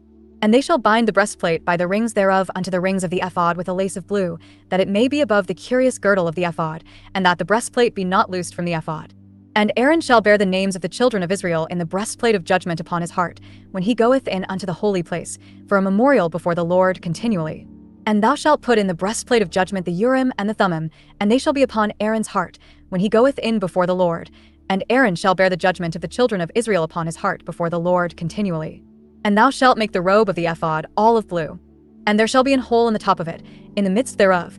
It shall have a binding of woven work round about the whole of it, as it were the hole of an habergeon, that it be not rent. And beneath upon the hem of it thou shalt make pomegranates of blue, and of purple, and of scarlet, round about the hem thereof, and bells of gold between them round about. A golden bell, and a pomegranate, a golden bell, and a pomegranate, upon the hem of the robe round about. And it shall be upon Aaron to minister. And his sound shall be heard when he goeth in unto the holy place before the Lord, and when he cometh out, that he die not. And thou shalt make a plate of pure gold, and grave upon it, like the engravings of a signet, holiness to the Lord. And thou shalt put it on a blue lace, that it may be upon the mitre. Upon the forefront of the mitre it shall be. And it shall be upon Aaron's forehead, that Aaron may bear the iniquity of the holy things, which the children of Israel shall hallow in all their holy gifts. And it shall be always upon his forehead, that they may be accepted before the Lord. And thou shalt embroider the coat of fine linen, and thou shalt make the mitre of fine linen, and thou shalt make the girdle of needlework. And for Aaron's sons thou shalt make coats, and thou shalt make for them girdles, and bonnets shalt thou make for them, for glory and for beauty. And thou shalt put them upon Aaron thy brother, and his sons with him, and shalt anoint them, and consecrate them, and sanctify them, that they may minister unto me in the priest's office. And thou shalt make them linen breeches to cover their nakedness, from the loins even unto the thighs they shall reach. And they shall be upon Aaron, and upon his sons, when they come in unto the tabernacle of the congregation, or when they come near unto the altar to minister in the holy place, that they bear not iniquity, and die. It shall be a statute for ever unto him, and his seed after him. And this is the thing that thou shalt do unto them to hallow them, to minister unto me in the priest's office. Take 1 young bullock, and 2 rams without blemish, and unleavened bread, and cakes unleavened tempered with oil, and wafers unleavened anointed with oil. Of wheaten flour shalt thou make them. And thou shalt put them into 1 basket, and bring them in the basket, with the bullock and the 2 rams. And Aaron and his sons thou shalt bring unto the door of the tabernacle of the congregation, and shalt wash them with water. And thou shalt take the garments, and put upon Aaron the coat, and the robe of the ephod, and the breastplate, and gird him with the curious girdle of the ephod. And thou shalt put the mitre upon his head, and put the holy crown upon the mitre. Then shalt thou take the anointing oil, and pour it upon his head, and anoint him. And thou shalt bring his sons, and put coats upon them. And thou shalt gird them with girdles, Aaron and his sons, and put the bonnets on them. And the priest's office shall be theirs for a perpetual statute. And thou shalt consecrate Aaron and his sons. And thou shalt cause a bullock to be brought before the tabernacle of the congregation, and Aaron and his sons shall put their hands upon the head of the bullock. And thou shalt kill the bullock before the Lord, by the door of the tabernacle of the congregation. And thou shalt take of the blood of the bullock, and put it upon the horns of the altar with thy finger, and pour all the blood beside the bottom of the altar. And thou shalt take all the fat that covereth the inwards, and the caul that is above the liver, and the 2 kidneys, and the fat that is upon them, and burn them upon the altar. But the flesh of the bullock, and his skin, and his dung, shalt thou burn with fire without the camp. It is a sin offering. Thou shalt also take 1 ram, and Aaron and his sons shall put their hands upon the head of the ram. And thou shalt slay the ram, and thou shalt take his blood, and sprinkle it round about upon the altar. And thou shalt cut the ram in pieces, and wash the inwards of him, and his legs, and put them unto his pieces, and unto his head. And thou shalt burn the whole ram upon the altar. It is a burnt offering unto the Lord. It is a sweet savor, an offering made by fire unto the Lord. And thou shalt take the other ram, and Aaron and his sons shall put their hands upon the head of the ram. Then shalt thou kill the ram, and take of his blood, and put it upon the tip of the right ear of Aaron, and upon the tip of the right ear of his sons, and upon the thumb of their right hand, and upon the great toe of their right foot, and sprinkle the blood upon the altar round about. And thou shalt take of the blood that is upon the altar, and of the anointing oil, and sprinkle it upon Aaron, and upon his garments, and upon his sons, and upon the garments of his sons with him. And he shall be hallowed, and his garments, and his sons' garments with him. Also thou shalt take of the ram the fat, and the rump, and the fat that covereth the inwards, and the caul above the liver, and the 2 kidneys, and the fat that is upon them, and the right shoulder, for it is a ram of consecration. And 1 loaf of bread, and 1 cake of oiled bread, and 1 wafer out of the basket of the unleavened bread that is before the Lord. And thou shalt put all in the hands of Aaron, and in the hands of his sons, and shalt wave them for a wave offering before the Lord. And thou shalt receive them of their hands, and burn them upon the altar for a burnt offering, for a sweet savor before the Lord. It is an offering made by fire unto the Lord. And thou shalt take the breast of the ram of Aaron's consecration, and wave it for a wave offering before the Lord, and it shall be thy part. And thou shalt sanctify the breast of the wave offering, and the shoulder of the heave offering which is waved, and which is heaved up, of the ram of the consecration, even of that which is for Aaron, and of that which is for his sons. And it shall be Aaron's and his sons by a statute forever from the children of Israel, for it is an heave offering, and it shall be an heave offering from the children of Israel of the sacrifice of their peace offerings, even their heave offering unto the Lord. And the holy garments of Aaron shall be his sons after him, to be anointed therein, and to be consecrated in them. And that son that is priest in his stead shall put them on 7 days, when he cometh into the tabernacle of the congregation to minister in the holy place. And thou shalt take the ram of the consecration, and seethe his flesh in the holy place. And Aaron and his sons shall eat the flesh of the ram, and the bread that is in the basket by the door of the tabernacle of the congregation. And they shall eat those things wherewith the atonement was made, to consecrate and to sanctify them. But a stranger shall not eat thereof, because they are holy. And if aught of the flesh of the consecrations, or of the bread, remain unto the morning, then thou shalt burn the remainder with fire. It shall not be eaten, because it is holy. And thus shalt thou do unto Aaron, and to his sons, according to all things which I have commanded thee. 7 days shalt thou consecrate them. And thou shalt offer every day a bullock for a sin offering for atonement. And thou shalt cleanse the altar, when thou hast made an atonement for it, and thou shalt anoint it, to sanctify it. 7 days thou shalt make an atonement for the altar, and sanctify it, and it shall be an altar most holy. Whatsoever toucheth the altar shall be holy. Now this is that which thou shalt offer upon the altar: 2 lambs of the first year day by day continually. The one lamb thou shalt offer in the morning, and the other lamb thou shalt offer at even. And with the one lamb 1/10 deal of flour, mingled with the 4th part of an hin of beaten oil, and the 4th part of an hin of wine for a drink offering. And the other lamb thou shalt offer at even, and shalt do thereto according to the meat offering of the morning, and according to the drink offering thereof, for a sweet savour, an offering made by fire unto the Lord. This shall be a continual burnt offering throughout your generations at the door of the tabernacle of the congregation before the Lord, where I will meet you, to speak there unto thee. And there I will meet with the children of Israel, and the tabernacle shall be sanctified by my glory. And I will sanctify the tabernacle of the congregation and the altar.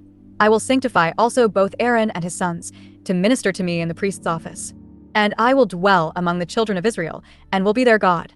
And they shall know that I am the Lord their God, that brought them forth out of the land of Egypt, that I may dwell among them. I am the Lord their God.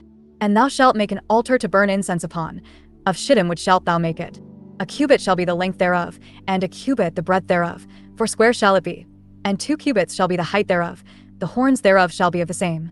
And thou shalt overlay it with pure gold, the top thereof, and the sides thereof round about, and the horns thereof, and thou shalt make unto it a crown of gold round about. And 2 golden rings shalt thou make to it under the crown of it, by the 2 corners thereof, upon the 2 sides of it shalt thou make it, and they shall be for places for the staves to bear it withal. And thou shalt make the staves of shittim wood, and overlay them with gold. And thou shalt put it before the veil that is by the ark of the testimony, before the mercy seat that is over the testimony, where I will meet with thee. And Aaron shall burn thereon sweet incense every morning. When he dresseth the lamps, he shall burn incense upon it. And when Aaron lighteth the lamps at even, he shall burn incense upon it, a perpetual incense before the Lord throughout your generations. Ye shall offer no strange incense thereon, nor burnt sacrifice, nor meat offering, neither shall ye pour drink offering thereon. And Aaron shall make an atonement upon the horns of it once in a year with the blood of the sin offering of atonements. Once in the year shall he make atonement upon it throughout your generations. It is most holy unto the Lord. And the Lord spake unto Moses, saying, When thou takest the sum of the children of Israel after their number, then shall they give every man a ransom for his soul unto the Lord, when thou numberest them, that there be no plague among them, when thou numberest them. This they shall give, every one that passeth among them that are numbered, 1/2 shekel after the shekel of the sanctuary. A shekel is 20 gerahs, and 1/2 shekel shall be the offering of the Lord. Every one that passeth among them that are numbered, from 20 years old and above, shall give an offering unto the Lord. The rich shall not give more, and the poor shall not give less than 1/2 shekel, when they give an offering unto the Lord, to make an atonement for your souls. And thou shalt take the atonement money of the children of Israel, and shalt appoint it for the service of the tabernacle of the congregation, that it may be a memorial unto the children of Israel before the Lord, to make an atonement for your souls. And the Lord spake unto Moses, saying, Thou shalt also make a laver of brass, and his foot also of brass, to wash withal, and thou shalt put it between the tabernacle of the congregation and the altar, and thou shalt put water therein. For Aaron and his sons shall wash their hands and their feet thereat. When they go into the tabernacle of the congregation, they shall wash with water, that they die not, or when they come near to the altar to minister, to burn offering made by fire unto the Lord. So they shall wash their hands and their feet, that they die not, and it shall be a statute for ever to them, even to him and to his seed throughout their generations. Moreover the Lord spake unto Moses, saying, Take thou also unto thee principal spices, of pure myrrh 500 shekels, and of sweet cinnamon 1/2 so much, even 250 shekels, and of sweet calamus 250 shekels, and of cassia 500 shekels, after the shekel of the sanctuary, and of oil olive and hin. And thou shalt make it an oil of holy ointment, an ointment compound after the art of the apothecary. It shall be an holy anointing oil. And thou shalt anoint the tabernacle of the congregation therewith, and the ark of the testimony, and the table and all his vessels, and the candlestick and his vessels, and the altar of incense, and the altar of burnt offering with all his vessels, and the laver and his foot. And thou shalt sanctify them, that they may be most holy. Whatsoever toucheth them shall be holy. And thou shalt anoint Aaron and his sons, and consecrate them, that they may minister unto me in the priest's office. And thou shalt speak unto the children of Israel, saying, This shall be an holy anointing oil unto me throughout your generations. Upon man's flesh shall it not be poured, neither shall ye make any other like it, after the composition of it. It is holy, and it shall be holy unto you. Whosoever compoundeth any like it, or whosoever putteth any of it upon a stranger, shall even be cut off from his people. And the Lord said unto Moses, Take unto these sweet spices, stacte and onycha and galbanum, these sweet spices with pure frankincense, of each shall there be a like weight. And thou shalt make it a perfume, a confection after the art of the apothecary, tempered together, pure and holy. And thou shalt beat some of it very small, and put of it before the testimony in the tabernacle of the congregation, where I will meet with thee. It shall be unto you most holy. And as for the perfume which thou shalt make, ye shall not make to yourselves according to the composition thereof. It shall be unto thee holy for the Lord. Whosoever shall make like unto that, to smell thereto, shall even be cut off from his people. And the Lord spake unto Moses, saying, See, I have called by name Bezaleel the son of Uri, the son of Hur, of the tribe of Judah. And I have filled him with the Spirit of God, in wisdom and in understanding, and in knowledge, and in all manner of workmanship, to devise cunning works, to work in gold, and in silver, and in brass, and in cutting of stones, to set them, and in carving of timber, to work in all manner of workmanship. And I, behold, I have given with him Aholiab, the son of Ahisamach, of the tribe of Dan, and in the hearts of all that are wise-hearted I have put wisdom, that they may make all that I have commanded thee. The tabernacle of the congregation, and the ark of the testimony, and the mercy seat that is thereupon, and all the furniture of the tabernacle, and the table and his furniture, and the pure candlestick with all his furniture, and the altar of incense, and the altar of burnt offering with all his furniture, and the laver and his foot, and the cloths of service, and the holy garments for Aaron the priest, and the garments of his sons, to minister in the priest's office, and the anointing oil, and sweet incense for the holy place. According to all that I have commanded thee shall they do. And the Lord spake unto Moses, saying, Speak thou also unto the children of Israel, saying, Verily my Sabbaths ye shall keep, for it is a sign between me and you throughout your generations, that ye may know that I am the Lord that doth sanctify you. Ye shall keep the Sabbath therefore, for it is holy unto you. Every one that defileth it shall surely be put to death. For whosoever doeth any work therein, that soul shall be cut off from among his people. 6 days may work be done, but in the 7th is the Sabbath of rest, holy to the Lord. Whosoever doeth any work in the Sabbath day, he shall surely be put to death. Wherefore the children of Israel shall keep the Sabbath, to observe the Sabbath throughout their generations, for a perpetual covenant.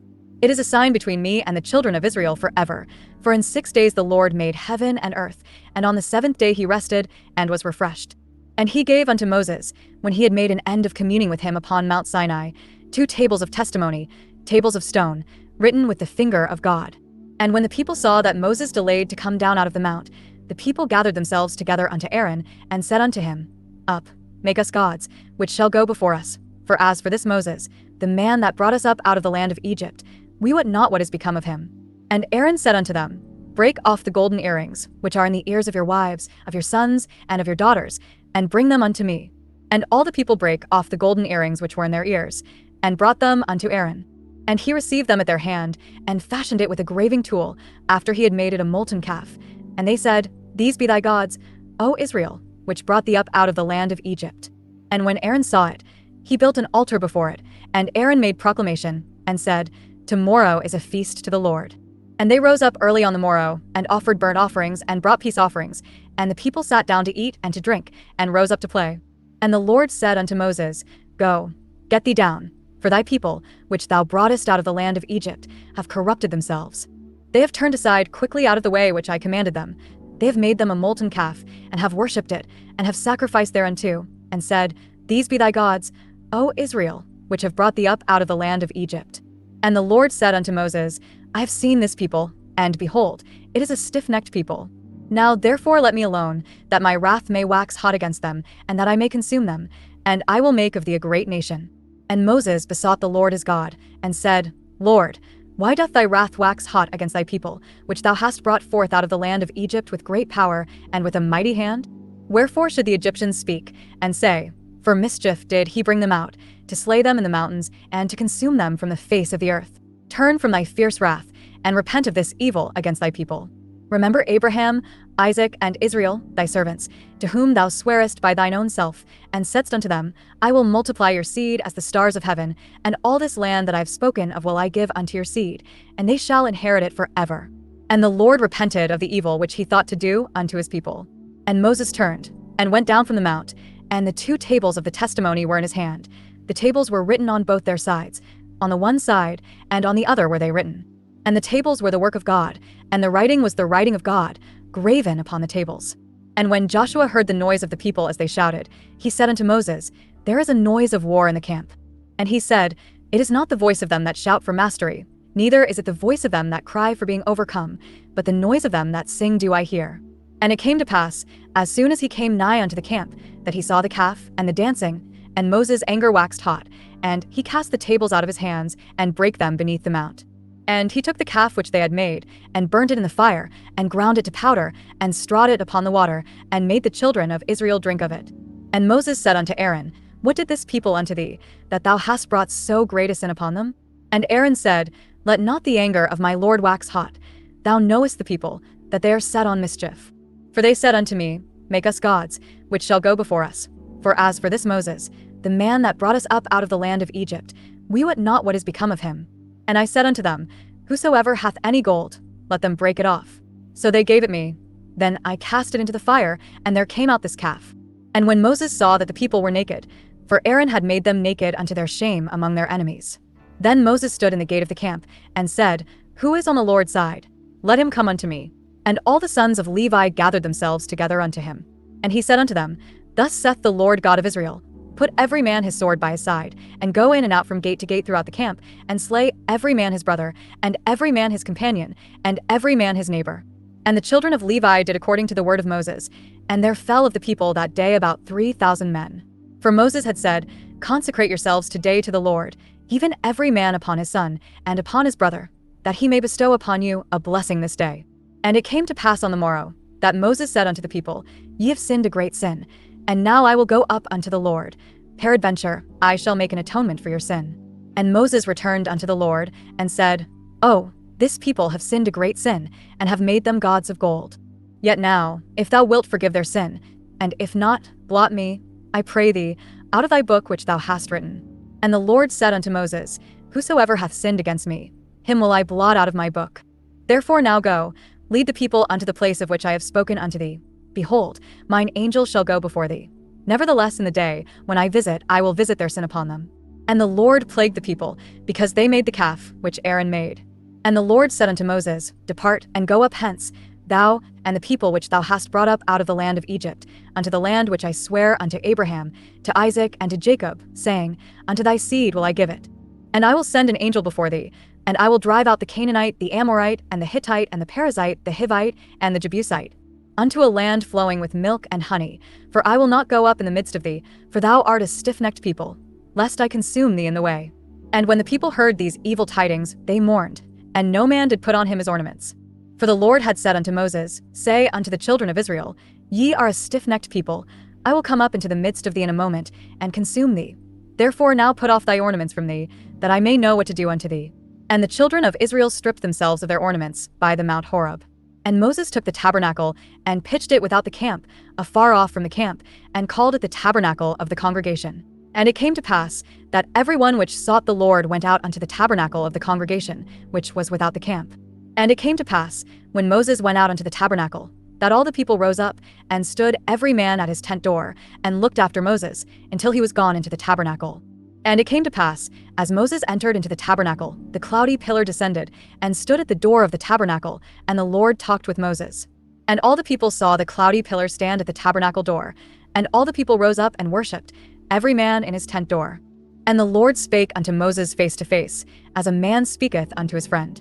And he turned again into the camp, but his servant Joshua, the son of Nun, a young man, departed not out of the tabernacle. And Moses said unto the Lord, See, thou sayest unto me, Bring up this people, and thou hast not let me know whom thou wilt send with me. Yet thou hast said, I know thee by name, and thou hast also found grace in my sight. Now therefore, I pray thee, if I have found grace in thy sight, shew me now thy way, that I may know thee, that I may find grace in thy sight, and consider that this nation is thy people. And he said, My presence shall go with thee, and I will give thee rest. And he said unto him, If thy presence go not with me, carry us not up hence. For wherein shall it be known here that I and thy people have found grace in thy sight? Is it not in that thou goest with us? So shall we be separated, I and thy people, from all the people that are upon the face of the earth. And the Lord said unto Moses, I will do this thing also that thou hast spoken, for thou hast found grace in my sight, and I know thee by name. And he said, I beseech thee, shew me thy glory. And he said, I will make all my goodness pass before thee, and I will proclaim the name of the Lord before thee, and will be gracious to whom I will be gracious, and will shew mercy on whom I will shew mercy. And he said, Thou canst not see my face, for there shall no man see me, and live. And the Lord said, Behold, there is a place by me, and thou shalt stand upon a rock. And it shall come to pass, while my glory passeth by, that I will put thee in a cleft of the rock, and will cover thee with my hand while I pass by. And I will take away mine hand, and thou shalt see my back parts, but my face shall not be seen. And the Lord said unto Moses, Hew thee 2 tables of stone like unto the first, and I will write upon these tables the words that were in the first tables, which thou breakest. And be ready in the morning, and come up in the morning unto Mount Sinai, and present thyself there to me in the top of the mount. And no man shall come up with thee, neither let any man be seen throughout all the mount, neither let the flocks nor herds feed before that mount. And he hewed 2 tables of stone like unto the first. And Moses rose up early in the morning, and went up unto Mount Sinai, as the Lord had commanded him, and took in his hand the 2 tables of stone. And the Lord descended in the cloud, and stood with him there, and proclaimed the name of the Lord. And the Lord passed by before him, and proclaimed, the Lord God, merciful and gracious, long-suffering, and abundant in goodness and truth, keeping mercy for thousands, forgiving iniquity and transgression and sin, and that will by no means clear the guilty, visiting the iniquity of the fathers upon the children, and upon the children's children, unto the 3rd and to the 4th generation. And Moses made haste, and bowed his head toward the earth, and worshipped. And he said, If now I have found grace in thy sight, O Lord, let my Lord, I pray thee, go among us, for it is a stiff-necked people, and pardon our iniquity and our sin, and take us for thine inheritance. And he said, Behold, I make a covenant. Before all thy people I will do marvels, such as have not been done in all the earth, nor in any nation, and all the people among which thou art shall see the work of the Lord, for it is a terrible thing that I will do with thee. Observe thou that which I command thee this day. Behold, I drive out before thee the Amorite, and the Canaanite, and the Hittite, and the Perizzite, and the Hivite, and the Jebusite. Take heed to thyself, lest thou make a covenant with the inhabitants of the land whither thou goest, lest it be for a snare in the midst of thee. But ye shall destroy their altars, break their images, and cut down their groves. For thou shalt worship no other God, for the Lord, whose name is a jealous God. Lest thou make a covenant with the inhabitants of the land, and they go a-whoring after their gods, and do sacrifice unto their gods, and one call thee, and thou eat of his sacrifice.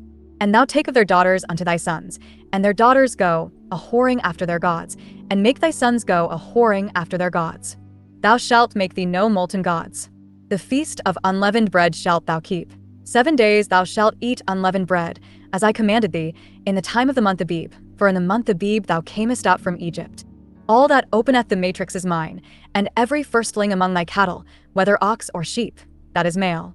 But the firstling of an ass thou shalt redeem with a lamb, and if thou redeem him not, then shalt thou break his neck. All the firstborn of thy sons thou shalt redeem, and none shall appear before me empty. 6 days thou shalt work, but on the 7th day thou shalt rest. In earing time and in harvest thou shalt rest. And thou shalt observe the feast of weeks, of the firstfruits of wheat harvest, and the feast of ingathering at the year's end. Thrice in the year shall all your men-children appear before the Lord God, the God of Israel. For I will cast out the nations before thee, and enlarge thy borders. Neither shall any man desire thy land, when thou shalt go up to appear before the Lord thy God thrice in the year.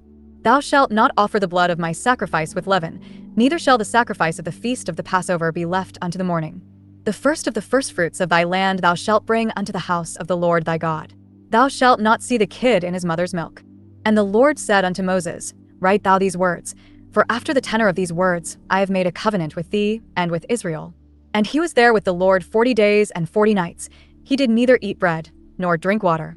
And he wrote upon the tables the words of the covenant, the 10 commandments. And it came to pass, when Moses came down from Mount Sinai with the 2 tables of testimony in Moses' hand, when he came down from the mount, that Moses wist not that the skin of his face shone while he talked with him. And when Aaron and all the children of Israel saw Moses, behold, the skin of his face shone, and they were afraid to come nigh him. And Moses called unto them, And Aaron and all the rulers of the congregation returned unto him, and Moses talked with them. And afterward all the children of Israel came nigh, and he gave them in commandment all that the Lord had spoken with him in Mount Sinai. Until Moses had done speaking with them, he put a veil on his face. But when Moses went in before the Lord to speak with him, he took the veil off until he came out.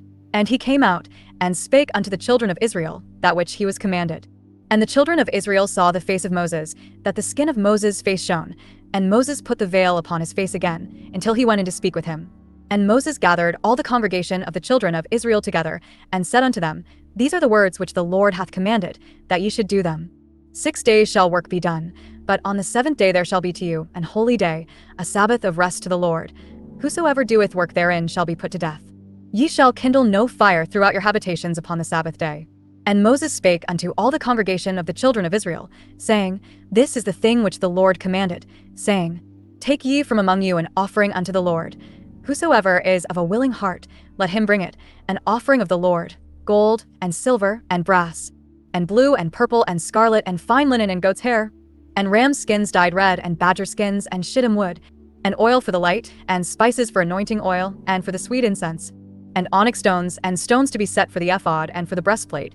And every wise-hearted among you shall come, and make all that the Lord hath commanded: the tabernacle, his tent, and his covering, his taches, and his boards, his bars, his pillars, and his sockets, the ark, and the staves thereof, with the mercy seat, and the veil of the covering, the table, and his staves, and all his vessels, and the showbread, the candlestick also for the light, and his furniture, and his lamps with the oil for the light, and the incense altar, and his staves, and the anointing oil, and the sweet incense, and the hanging for the door at the entering in of the tabernacle, the altar of burnt offering, with his brasen grate, his staves, and all his vessels, the laver and his foot, the hangings of the court, his pillars and their sockets, and the hanging for the door of the court, the pins of the tabernacle, and the pins of the court, and their cords, the cloths of service, to do service in the holy place, the holy garments for Aaron the priest, and the garments of his sons, to minister in the priest's office. And all the congregation of the children of Israel departed from the presence of Moses. And they came, every one whose heart stirred him up, and every one whom his spirit made willing, and they brought the Lord's offering to the work of the tabernacle of the congregation, and for all his service, and for the holy garments. And they came, both men and women, as many as were willing-hearted, and brought bracelets, and earrings, and rings, and tablets, all jewels of gold, and every man that offered an offering of gold unto the Lord. And every man, with whom was found blue, and purple, and scarlet, and fine linen, and goat's hair, and red skins of rams, and badger skins brought them. Every one that did offer an offering of silver and brass brought the Lord's offering, and every man, with whom was found shittim wood for any work of the service, brought it. And all the women that were wise-hearted did spin with their hands, and brought that which they had spun, both of blue, and of purple, and of scarlet, and of fine linen. And all the women whose heart stirred them up in wisdom spun goat's hair. And the rulers brought onyx stones, and stones to be set, for the ephod, and for the breastplate, and spice and oil for the light, and for the anointing oil, and for the sweet incense. The children of Israel brought a willing offering unto the Lord, every man and woman, whose heart made them willing to bring for all manner of work, which the Lord had commanded to be made by the hand of Moses. And Moses said unto the children of Israel, See, the Lord hath called by name Bezaleel the son of Uri, the son of Hur, of the tribe of Judah. And he hath filled him with the Spirit of God, in wisdom, in understanding, and in knowledge, and in all manner of workmanship, and to devise curious works, to work in gold, and in silver, and in brass, and in the cutting of stones, to set them, and in carving of wood, to make any manner of cunning work. And he hath put in his heart that he may teach, both he and Aholiab, the son of Ahisamach, of the tribe of Dan. Them hath he filled with wisdom of heart, to work all manner of work, of the engraver, and of the cunning workman, and of the embroiderer, in blue, and in purple, in scarlet, and in fine linen, and of the weaver, even of them that do any work, and of those that devise cunning work. Then wrought Bezaleel and Aholiab, and every wise-hearted man, in whom the Lord put wisdom and understanding to know how to work all manner of work for the service of the sanctuary, according to all that the Lord had commanded. And Moses called Bezaleel and Aholiab, and every wise-hearted man, in whose heart the Lord had put wisdom, even every one whose heart stirred him up to come unto the work to do it. And they received of Moses all the offering, which the children of Israel had brought for the work of the service of the sanctuary, to make it withal. And they brought yet unto him free offerings every morning. And all the wise men, that wrought all the work of the sanctuary, came every man from his work which they made. And they spake unto Moses, saying, The people bring much more than enough for the service of the work, which the Lord commanded to make. And Moses gave commandment, and they caused it to be proclaimed throughout the camp, saying, "Let neither man nor woman make any more work for the offering of the sanctuary." So the people were restrained from bringing. For the stuff they had was sufficient for all the work to make it, and too much. And every wise-hearted man among them that wrought the work of the tabernacle made 10 curtains of fine twined linen, and blue, and purple, and scarlet. With cherubims of cunning work made he them. The length of one curtain was 20 and 8 cubits, and the breadth of one curtain 4 cubits. The curtains were all of one size. And he coupled the 5 curtains one unto another, and the other 5 curtains he coupled one unto another. And he made loops of blue on the edge of one curtain from the selvage in the coupling. Likewise he made in the uttermost side of another curtain, in the coupling of the second. 50 loops made he in one curtain, and 50 loops made he in the edge of the curtain which was in the coupling of the second. The loops held one curtain to another. And he made 50 taches of gold, and coupled the curtains one unto another with the taches. So it became one tabernacle. And he made curtains of goat's hair for the tent over the tabernacle. 11 curtains he made them. The length of one curtain was 30 cubits, and 4 cubits was the breadth of one curtain. The 11 curtains were of one size. And he coupled 5 curtains by themselves, and 6 curtains by themselves. And he made 50 loops upon the uttermost edge of the curtain in the coupling, and 50 loops made he upon the edge of the curtain, which coupleth the second. And he made 50 taches of brass to couple the tent together, that it might be one. And he made a covering for the tent of rams' skins dyed red, and a covering of badgers' skins above that. And he made boards for the tabernacle of shittim wood, standing up. The length of a board was 10 cubits, and the breadth of a board 1 cubit and a half. One board had 2 tenons, equally distant one from another. Thus did he make for all the boards of the tabernacle. And he made boards for the tabernacle, 20 boards for the south side southward. And 40 sockets of silver he made under the 20 boards, 2 sockets under one board for his 2 tenons, and 2 sockets under another board for his 2 tenons. And for the other side of the tabernacle, which is toward the north corner, he made 20 boards. And there 40 sockets of silver, 2 sockets under one board and 2 sockets under another board. And for the sides of the tabernacle westward, he made 6 boards. And 2 boards made he for the corners of the tabernacle in the 2 sides. And they were coupled beneath, and coupled together at the head thereof, to one ring. Thus he did to both of them in both the corners. And there were 8 boards, and their sockets were 16 sockets of silver, under every board 2 sockets. And he made bars of shittim wood, 5 for the boards of the one side of the tabernacle, and 5 bars for the boards of the other side of the tabernacle, and 5 bars for the boards of the tabernacle for the sides westward. And he made the middle bar to shoot through the boards from the one end to the other. And he overlaid the boards with gold, and made their rings of gold to be places for the bars, and overlaid the bars with gold. And he made a veil of blue, and purple, and scarlet, and fine twined linen, with cherubims made he it of cunning work. And he made thereunto 4 pillars of shittim wood, and overlaid them with gold. Their hooks were of gold, and he cast for them 4 sockets of silver. And he made an hanging for the tabernacle door of blue, and purple, and scarlet, and fine twined linen, of needlework. And the 5 pillars of it with their hooks, and he overlaid their chapiters and their fillets with gold, but their 5 sockets were of brass. And Bezaleel made the ark of shittim wood. 2 cubits and a half was the length of it, and a cubit and a half the breadth of it, and a cubit and a half the height of it. And he overlaid it with pure gold within and without, and made a crown of gold to it round about. And he cast for it 4 rings of gold, to be set by the 4 corners of it, even 2 rings upon the one side of it, and 2 rings upon the other side of it. And he made staves of shittim wood, and overlaid them with gold.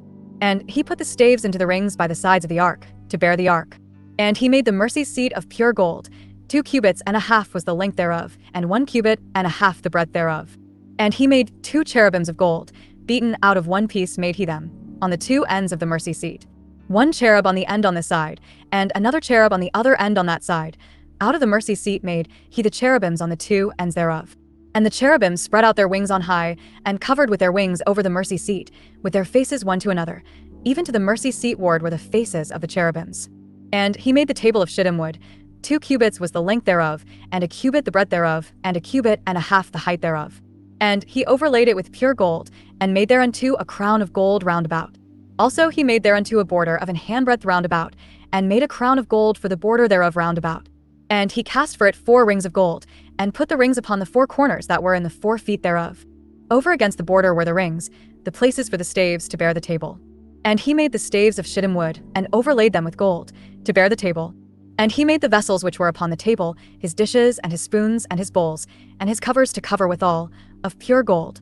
And he made the candlestick of pure gold. Of beaten work made he the candlestick, his shaft, and his branch, his bowls, his knops, and his flowers, were of the same. and 6 branches going out of the sides thereof, 3 branches of the candlestick out of the one side thereof, and 3 branches of the candlestick out of the other side thereof. 3 bowls made after the fashion of almonds, in one branch a knop and a flower, and 3 bowls made like almonds in another branch a knop and a flower, so throughout the 6 branches going out of the candlestick. And in the candlestick were 4 bowls made like almonds, his knops, and his flowers. And a knop under 2 branches of the same, and a knop under 2 branches of the same, and a knop under 2 branches of the same, according to the 6 branches going out of it. Their knops and their branches were of the same. All of it was one beaten work of pure gold. And he made his 7 lamps, and his snuffers, and his snuff dishes, of pure gold. Of a talent of pure gold made he it, and all the vessels thereof. And he made the incense altar of shittim wood. The length of it was a cubit, and the breadth of it a cubit. It was 4 square, and 2 cubits was the height of it. The horns thereof were of the same. And he overlaid it with pure gold, both the top of it, and the sides thereof round about, and the horns of it. Also he made unto it a crown of gold round about. And he made 2 rings of gold for it under the crown thereof, by the 2 corners of it, upon the 2 sides thereof, to be places for the staves to bear it withal. And he made the staves of shittim wood, and overlaid them with gold. And he made the holy anointing oil, and the pure incense of sweet spices, according to the work of the apothecary. And he made the altar of burnt offering of shittim wood. 5 cubits was the length thereof, and 5 cubits the breadth thereof. It was 4 square, and 3 cubits the height thereof. And he made the horns thereof on the 4 corners of it. The horns thereof were of the same, and he overlaid it with brass. And he made all the vessels of the altar, the pots and the shovels and the basins and the flesh hooks and the fire pans. All the vessels thereof made he of brass. And he made for the altar a brassen grate of network under the compass thereof beneath unto the midst of it. And he cast 4 rings for the 4 ends of the grate of brass, to be places for the staves. And he made the staves of shittim wood, and overlaid them with brass. And he put the staves into the rings on the sides of the altar, to bear it withal. He made the altar hollow with boards. And he made the laver of brass, and the foot of it of brass, of the looking glasses of the women assembling, which assembled at the door of the tabernacle of the congregation. And he made the court. On the south side southward the hangings of the court were of fine twined linen, 100 cubits. Their pillars were 20, and their brassen sockets 20. The hooks of the pillars and their fillets were of silver. And for the north side the hangings were 100 cubits, their pillars were 20, and their sockets of brass 20. The hooks of the pillars and their fillets of silver. And for the west side were hangings of 50 cubits, their pillars 10, and their sockets 10, the hooks of the pillars and their fillets of silver. And for the east side eastward 50 cubits. The hangings of the one side of the gate were 15 cubits, their pillars 3, and their sockets 3. And for the other side of the court gate, on this hand and that hand, were hangings of 15 cubits, their pillars 3, and their sockets 3. All the hangings of the court round about were of fine twined linen. And the sockets for the pillars were of brass, the hooks of the pillars and their fillets of silver, and the overlaying of their chapiters of silver, and all the pillars of the court were filleted with silver. And the hanging for the gate of the court was needlework of blue, and purple, and scarlet, and fine twined linen, and 20 cubits was the length, and the height in the breadth was 5 cubits, answerable to the hangings of the court. And their pillars were 4, and their sockets of brass 4, their hooks of silver, and the overlaying of their chapiters, and their fillets of silver. And all the pins of the tabernacle, and of the court round about, were of brass. This is the sum of the tabernacle, even of the tabernacle of testimony, as it was counted, according to the commandment of Moses, for the service of the Levites, by the hand of Ithamar, son to Aaron the priest. And Bezaleel the son of Uri, the son of Hur, of the tribe of Judah, made all that the Lord commanded Moses. And with him was Aholiab, son of Ahisamach, of the tribe of Dan, an engraver, and a cunning workman, and an embroiderer in blue, and in purple, and in scarlet, and fine linen. All the gold that was occupied for the work in all the work of the holy place, even the gold of the offering, was 29 talents, and 730 shekels, after the shekel of the sanctuary. And the silver of them that were numbered of the congregation was 100 talents, and 1,703 score and 15 shekels, after the shekel of the sanctuary.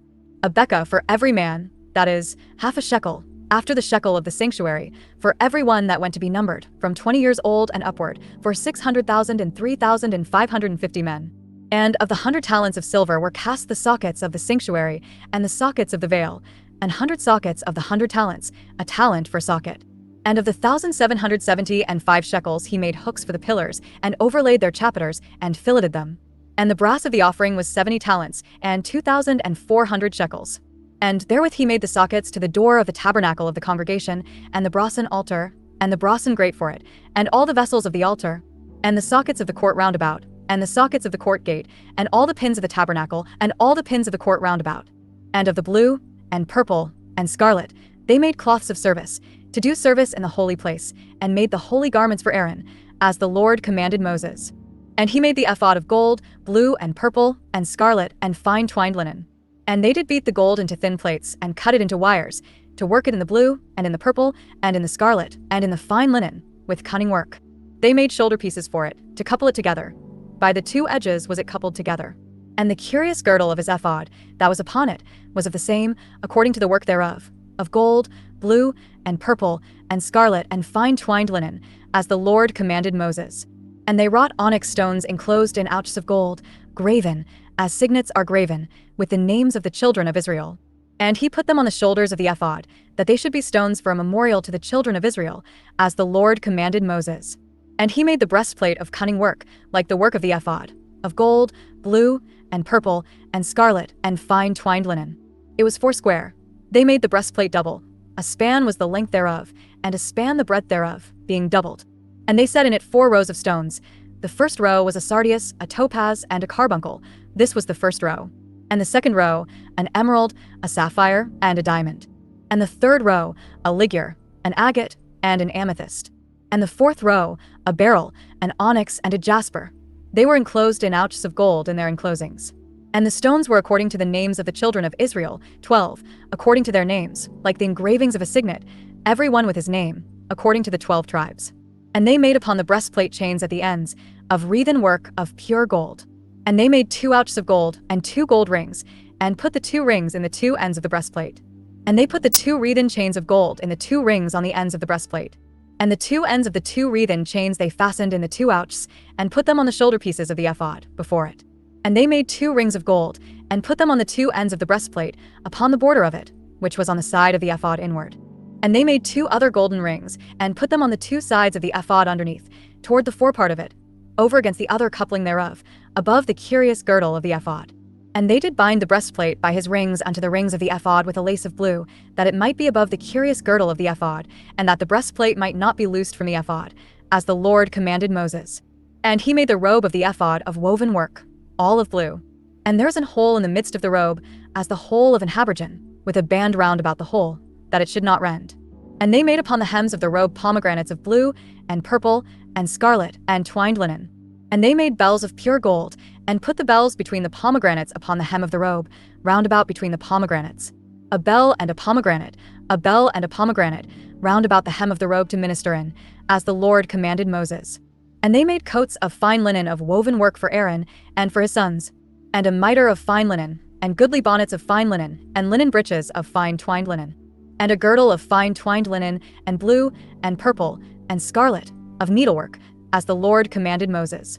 And they made the plate of a holy crown of pure gold, and wrote upon it a writing, like to the engravings of a signet, Holiness to the Lord. And they tied unto it a lace of blue, to fasten it on high upon the mitre, as the Lord commanded Moses.